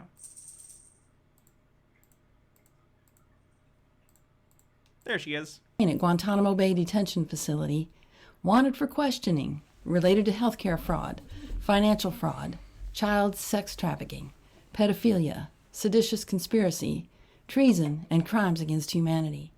I don't know if I need to explain this. This random lady does not have the power to issue arrest warrants for anyone, much less the Prime Minister of Canada. So, for backstory on this, in case you haven't seen her before, this is a woman whose channel is Rise Together. At one point, she claimed that she was the new president of the United States. She then relinquished that power. Very magnanimous of her. I don't remember who she gave the presidency to. Might have been Donald Trump. I don't remember. But anyway, at one point, she was issuing arrest warrants for Joe Biden, Kamala Harris, all of Congress, both houses, and the entire Supreme Court. Surprise, none of that happened because she has no power, especially not to issue arrest warrants to public figures or anyone. Now she's trying to issue arrest warrants for not even just American politicians, because to my understanding, she's American. Now she's trying to issue international arrest warrants for figures in Canada relating to, you know, some of the stuff that's been going on in Canada lately with, like, the trucker thing and Justin Trudeau trying to do the Emergency Powers Act, which I think passed. I'm not sure, though. I'm not Canadian. Sorry. So now she's just freaking out and trying to arrest Justin Trudeau and others. That's fun. Dr. D. Rebemeben says, even if she was the president of the United States, she would have no power over the Prime Minister of Canada. I know that, and you know that, but if she doesn't know that, then she has the power. That's how it works, right? Cidosaurus says, I'm having a bitch of a time trying to find something dressy to wear for my awards banquet next month. I feel so awkward and uncomfortable in any sort of formal clothes, and I absolutely will not wear a dress. I want to wear a suit type of outfit without the jacket, just the vest, tie, and button-down, but I'm worried my mom will be a heinous B-word about it, telling me I look like a man or something stupid like that. Any other androgynous dressers have advice? It's a good question. I'm sure you'd look good in, like, a vest and everything like that. Be it known, as of December 1st, 2014, under the court decision of August 25th, 2014, which convicted the United States Corporation and their officers of fraud, extortion, human trafficking, involuntary servitude, murder, high treason, and crimes against humanity, all corporate, governmental, judicial, and enforcement powers and authority are revoked and nullified worldwide. Which court decision was this that you are referencing? The one you made up in your own head? Your brain isn't a court. Freaking Out 99 says, I love how one of the changes is healthcare fraud because government healthcare is evil and fraud because it doesn't happen in the U.S. We're close to a hype train. Nice. Whereas the Armistice and Accord of November 22nd, 2013 states that all inhabitants of Earth are heirs of creation. Nice. And whereas through the letters patent of December 15th, 2013, an indemnified court, the Court of Ages, was established. Oh, the Court of Ages sounds very official. And whereas the will of each heir of creation is assured by the law of nature, And whereas the conditions set forth by the heirs of creation through court order in the Armistice and Accord of November 22nd, 2013 have been breached. And whereas Clause 6 of the Armistice states, breaches of these clauses shall result in reprisals. And whereas according to international law, a reprisal is an act of restoration short of war for damage or loss suffered. Why do you care about international law? Who's enforcing international law if you've removed the power of all governments because you've defined them as corporate entities that you're dissolving? Like, how does she think governance works? It's not magic words on paper. It's being able to back up those words with power, either hard power through force or soft power, things like sanctions, monetary things of that nature. Storm Cobell says, I'm assuming she'll convene the Court of Seasons sometime next year. Magic paper words. Yeah, it's very sovereign citizen of her. Now therefore be it resolved by the Court of Ages, on behalf of the people, that immediate action be taken to arrest the above named. Issued this day. Oh look, she even put her own little watermarks on it. That's nice. Day 415. About a minute left to start the hype train. Also known as 2/19/2022. Signed Cindy K. Courier, Court of Ages, America the Nation, Reign of Earth.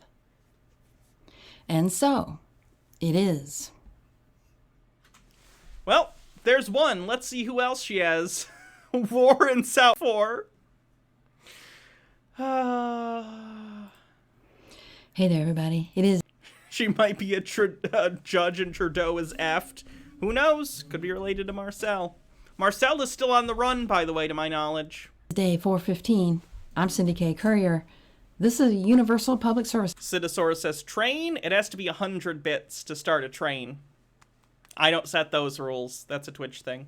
Announcement and an arrest warrant. Warrant number 415.3. Arrest all members of the Canadian Parliament, the Monarch, Senate, and... Hey, Derebin Mebin with 100 bits says train. KR Goss with a gift sub. Mr. Whiskers with 100 bits. And Cidosaurus with 100 bits says, well, fuck here. We have a hype train started. Thank you very much. 53% to level 1. House of Commons. Arrest and detain at Guantanamo Bay Detention Facility. Wanted for questioning related to genocide, healthcare fraud, financial fraud, child sex trafficking, and crimes against humanity. I just want to point out, Astrofox, thanks for 100 bits, says Train. I also want to point out, this isn't how arrest warrants work either. You would have to do one for each individual person. You can't just do an arrest warrant that says all members of the Canadian Parliament, the Monarch, Senate, and House of Commons. That's not how this works. What? That's not how any of this works. Bumble Homestead, thanks for 22 months, says, thanks for all the company. Listening had really helped while I'm getting things done. Well, thanks for listening. Adia Blue says, people who give bits are intelligent and generous people, are they not? They're the most intelligent and generous. Tea with Goblin says, her voice is actually lovely. Shame she doesn't read audiobooks. Imagine her voice reading out some Walt Whitman or Emily Dickinson poems, or even a meditation guide instead of babbling batshit. I agree. Be it known, as of December 1st, 2014. This continues to say just the same thing.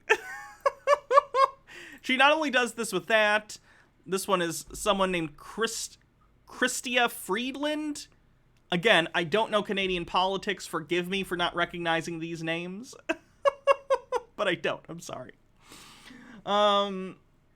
Jack Disco, thanks for 322 bits. Starting the Owl with 45 says, clearly it works that way in court delusions. I mean, ages.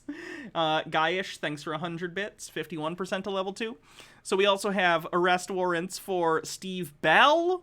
We have arrest warrants for Brenda Lucky. Jim Watson. Ooh, international public service announcement. Don't mind if I do. Hey there, everybody. It is day 418. I'm Cindy K. Courier, coming to you from the Country House, the Center for Natural Law in Southern Virginia. At least we know where the ultimate power in the world resides. Southern Virginia. Nico Sphinx, thanks for 100 bits. And this is a public alert, particularly for mainstream media personnel. I'm concerned by that trigger warning. 56% to level 2. And police officers, especially those in Washington, D.C. Yikes. 80 Blue with 100 says, Jim Watson is the mayor of the capital of Canada, Ottawa. He's also gay. Oh. If you're a police officer in D.C., this is an alert for you. You may want to take extra precautions. We are getting word that there are bands of marauding soccer moms and dads. What? Doing things to police officers and to media personnel.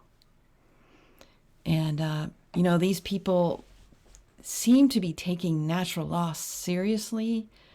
You know, she's literally just threatening the cops in this video, right?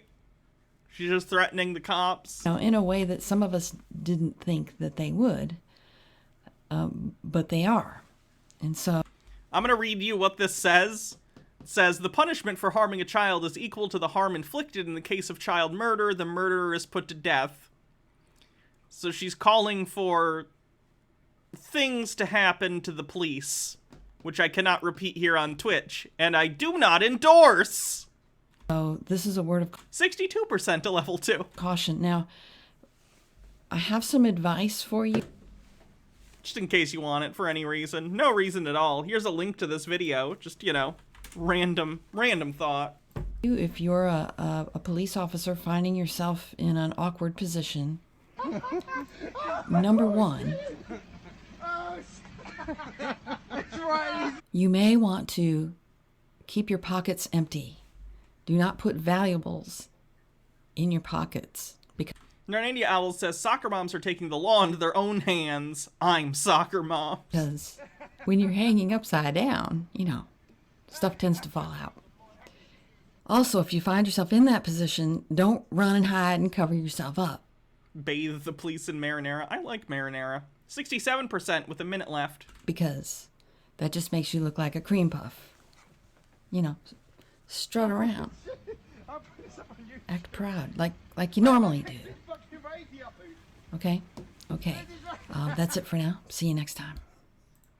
What an interesting lady. What else is she doing?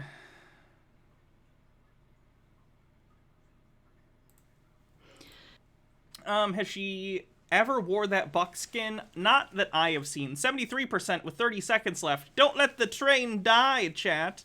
Epiphany Jane, thanks for 50 bits, says bits for hype. Hey there, everybody. 3 words. Stone Corbell, thanks for gifting a sub and getting us over level 2. Drebin Memon says, I thought people like her loved the police. Thin blue line. She doesn't, because she thinks she's in charge. Yon80 says, what's the opposite of the Black Panthers? Cougar Karens? Lily Lovestuff says, DC soccer moms are just multimillionaire women too busy for their kids, so the au pair does everything. 6% to level 3. Words. Do not participate in the Canada convoy. They're calling it a freedom convoy. They have clarified that since to call it a mandate freedom convoy. There's several problems with that. Now, hang in here for the whole video, okay? Don't just turn this off. I won't. Vortigaunt with 6 months says, 3 months till due date, only baby I'll ever want. You've heard me out. There are several problems. You're welcome for putting it in you. Stidiosaurus with 250 bits says, have the rest of my bits as payment for all the hilariousness I get to watch when I get home from work. Don't get to make live streams very often. I should probably join the Patreon so I feel less guilty. Oh, yeah, no one owes me anything. No one owes me anything.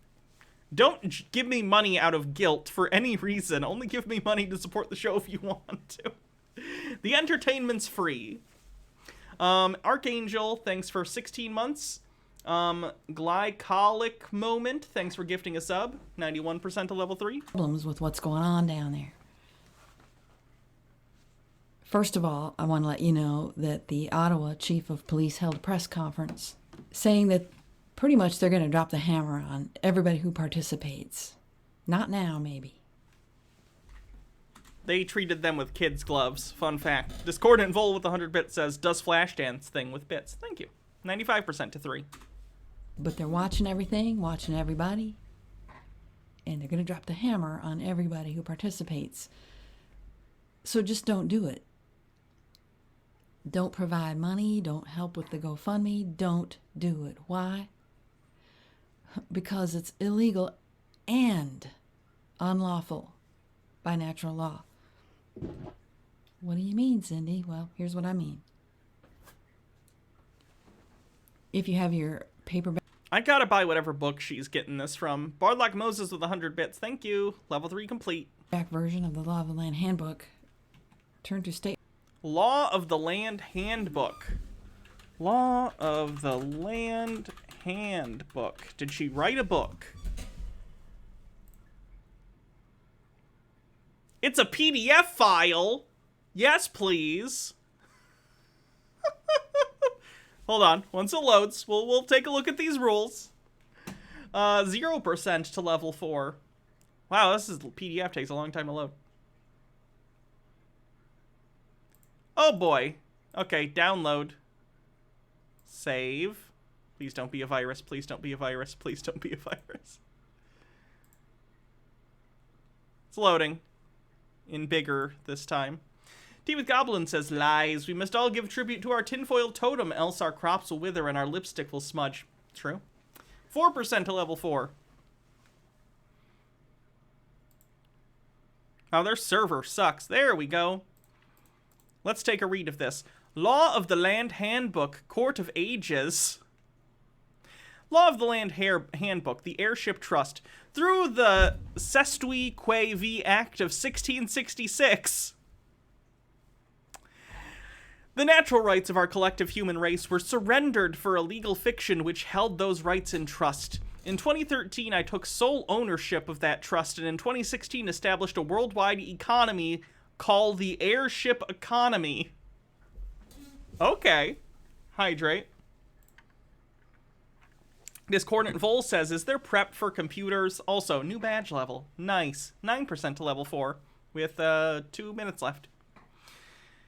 The Airship Trust includes all assets in existence, and I, as originator and sole owner, am responsible for its care. Therefore, okay, so she just said she is the owner of every asset in existence. She owns everything. She owns this phone. She owns this microphone. She owns this jacket. She owns this can of Coke Zero. She owns everything on this shelf. She owns the computer I'm streaming from. She owns the computers you're all watching this stream on. That's impressive. Be it known that all trusts, including but not limited to world trusts, international trusts, and universal trusts, are subsumed by the Airship Trust, which forms the foundation of the airship economy. You know, we should have come up with a system where someone can't just call, like, dibs on everything in existence. Why did we do that? That was a bad call. 11% to level 4 with a little under 2 minutes left says, Narnidia Owl says, man, why she gotta drag airships into this mess? I love fantasy airships. Nerny, thanks for continuing your gift sub. Terms for participating in the airship economy are found in the Court of Ages Law of the Land Handbook. Herein you will find a sample contract called Letters of Agreement. Your signed agreement, along with your actions in alignment with the natural law, becomes our covenant. Participation in the airship economy is based on this understanding and agreement. Affirmed April 5th, 2018, reaffirmed March 20th, 2019. 32% to level 4. Declaration and Decree. As natural extensions of first cause, commonly known as God, humans are responsible for the world and we have inherited. Therefore, we now structure our lives together in ways that honor the independence and regenerative nature of all living systems. We, the people, who hold superiority over any and all governing services, do now declare that the maxims of love, statement of responsibility, and statements of clarification, which describe what is required for the sustainment of human life on Earth, stand as the foundation for individual self-governance and the practice of maintaining wholeness among all living systems. The statements contained in the Law of the Land Handbook are the expression of natural law and stand as the law of the land. I affirm this declaration and decree. Cool. Tea with Goblins with 100 bits says, were you a cult deity? How would you like to receive your sacrifices? Personally, I am fond of British pagan iconography, so I'm partial to a good Wickerman burning, but I'm open to options. I'll take cash. Cash. 59% to level 4 with 10 seconds left. Sidosaurus, thanks for gifting a sub. I'm a simple goddess. Maxims of love. These are Law of the Land handbook. Thanks for level 3, everyone. I appreciate it. All living systems are free. All living systems are protected. All living systems are unable or unwilling to live and act in accordance with the maxims of love or correct their behavior or accept the consequences. Foreboding. Where the maxims of love are violated, pardon is offered upon correction. This seems, Orwellian. Literally 1984. Statement of responsibility. Statement 1. Freedom and the right to self-determination is natural and lawful, inherent to all living systems, and does not regard any state of mind, condition, or national identification as such. We form statements of responsibility around these principles. All living systems are free.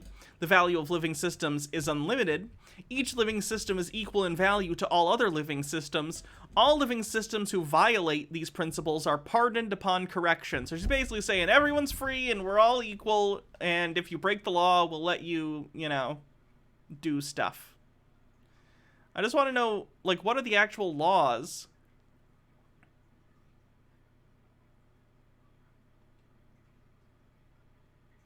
Divinity, augury, sorcery, and fortune-telling, such as omens, tokens, animal signs, astrology, palm reading, crystal gazing, tarot, mind reading, etc., invite unknown energetic influence and violate natural law. Okay, so you heard it here first. Divination, augury, sorcery, and fortune-telling, all illegal. No one is allowed to read palms. Shamanism and animistic folk magic invite unknown energetic influence and violate natural law. First they came for the sorcerers, then they came for the animists. And I did not care, for I was not an animist. The use of totems, spirit beings, sacred objects, animal guides, or any form of augury facilitates connection with unknown embodied entities and violates natural law. Meditation practices that utilize breathing techniques to manipulate human energy and raise Kundalini invite unknown energetic manipulation and therefore okay, no more meditation. Cool. You already said divination. Okay. Practicing spiritual energy healing such as ascension exercises, Reiki, chakra, third eye, and DNA manipulation invites unknown energetic influences and violates natural law. Casting magic spells conjures unknown energetic influence and violates natural law. Ritualistic blessings, such as Namaste, for example, manipulate energy and invite unknown influence. Therefore, ritualistic blessings violate natural law. The ritualistic practice of saying Amen, invoking Amun-Ra, the archetypical energies of Jupiter or Zeus, violate natural law. MMO Addicted says, is my contact where I serve as a proxy to procure souls on the behalf of the void between the folds of space still illegal? That's okay, but only due to a loophole. Extraterrestrial propaganda invites energetic manipulation or influence, and therefore violates natural law. Sun gazing invites unknown energetic presence and therefore violates natural law. You're not allowed to stare at the sun. It's illegal now. I didn't want to do it before, but now I kind of want to, because it's taboo. Celebrating holidays implies consent to ritual human sacrifice days and violate natural law. Holidays are banned. Use of occult symbolism and archetypes to manipulate others violate natural law. Sacred geometry spellcasting violates natural law. Using art, music, and linguistics to covertly alter states of consciousness violates natural law. Ancestor veneration violates natural law. Animal veneration, a spiritual practice based on animal worship rituals, invites unknown energetic manipulation and violates natural law. Stone Corbell says, oh my god, Amen has its origins in ancient Hebrew. It has nothing to do with Amun-Ra, an Egyptian god. Using plants, herbs, alcohol, or other substances, natural or otherwise, to alter states of consciousness invites unknown energetic influence and manipulation and therefore violates natural law. So no more drinking and no more weed or any other drugs. MMO Addicted says, of course, if you stare at the sun too long, you may hear it speak and learn the twisted secrets of the correspondence, the language underlying all creation. Law of the Land Handbook. Constructing buildings with archetypes, sacred geometry, architecture, and religious artwork in order to exert unconscious influence on others violates natural law. This lady really wants a totalitarian state, doesn't she? That's fun. Practicing earth-centric religion, nature worship, and veneration of natural phenomena violates natural law. Praying to unembodied entities violates natural law. Oh, sex. We need to... Okay, we're going to get to the sex section. Gray Fox, thanks for 22 months, says 2 months until 2 years. Woo, woo, woo, woo. Sexual objectification of children violates natural law. I don't disagree with that one. That should be illegal. Sexual objectification of women, and men too for that matter, violates natural law. You're not allowed to find anyone attractive. Period. Adia Blue says natural law with a link. But what if I want my fiance to objectify me sexually? She can treat me like an object. The use of pornography is a perversion of natural law. So you heard it here first, folks. No more pornography. Non-consensual sex of any kind is a criminal perversion of natural law. Yeah, that's not wrong. And non-consensual fantasy sex is energetic R-word and is a criminal perversion of natural law. So, only fantasizing people with consent.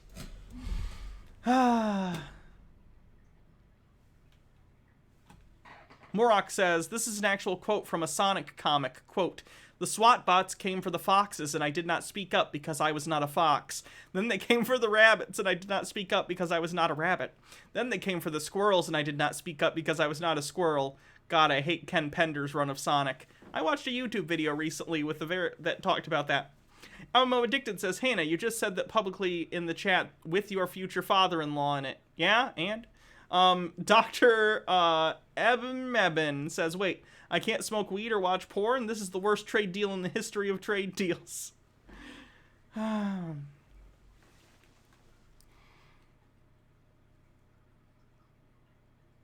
don't even know what this means. Using sexual assault language in any form is a violation of natural law? Does that just mean harassing someone? 5 just says children. It just says children in red, so children are illegal. Discordant Vol says, wait. Section. Jesus.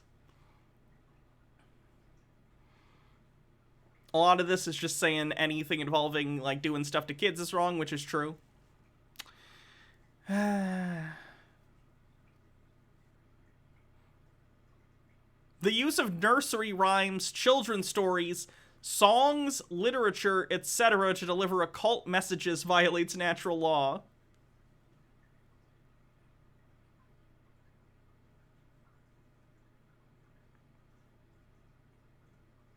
Jesus Christ. Look at how long this goes on.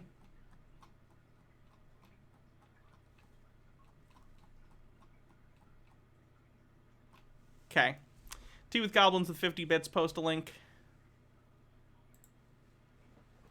There is only one thing worse than a rapist. Boom.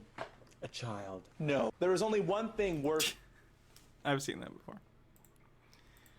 Okay. I think we've... Oh, someone did a cover of this or something.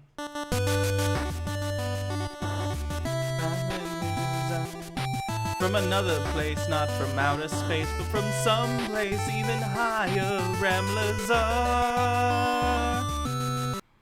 Yeah. I do like ramblers are. Alright, let's do a raid. Cirrus is doing another subathon, so...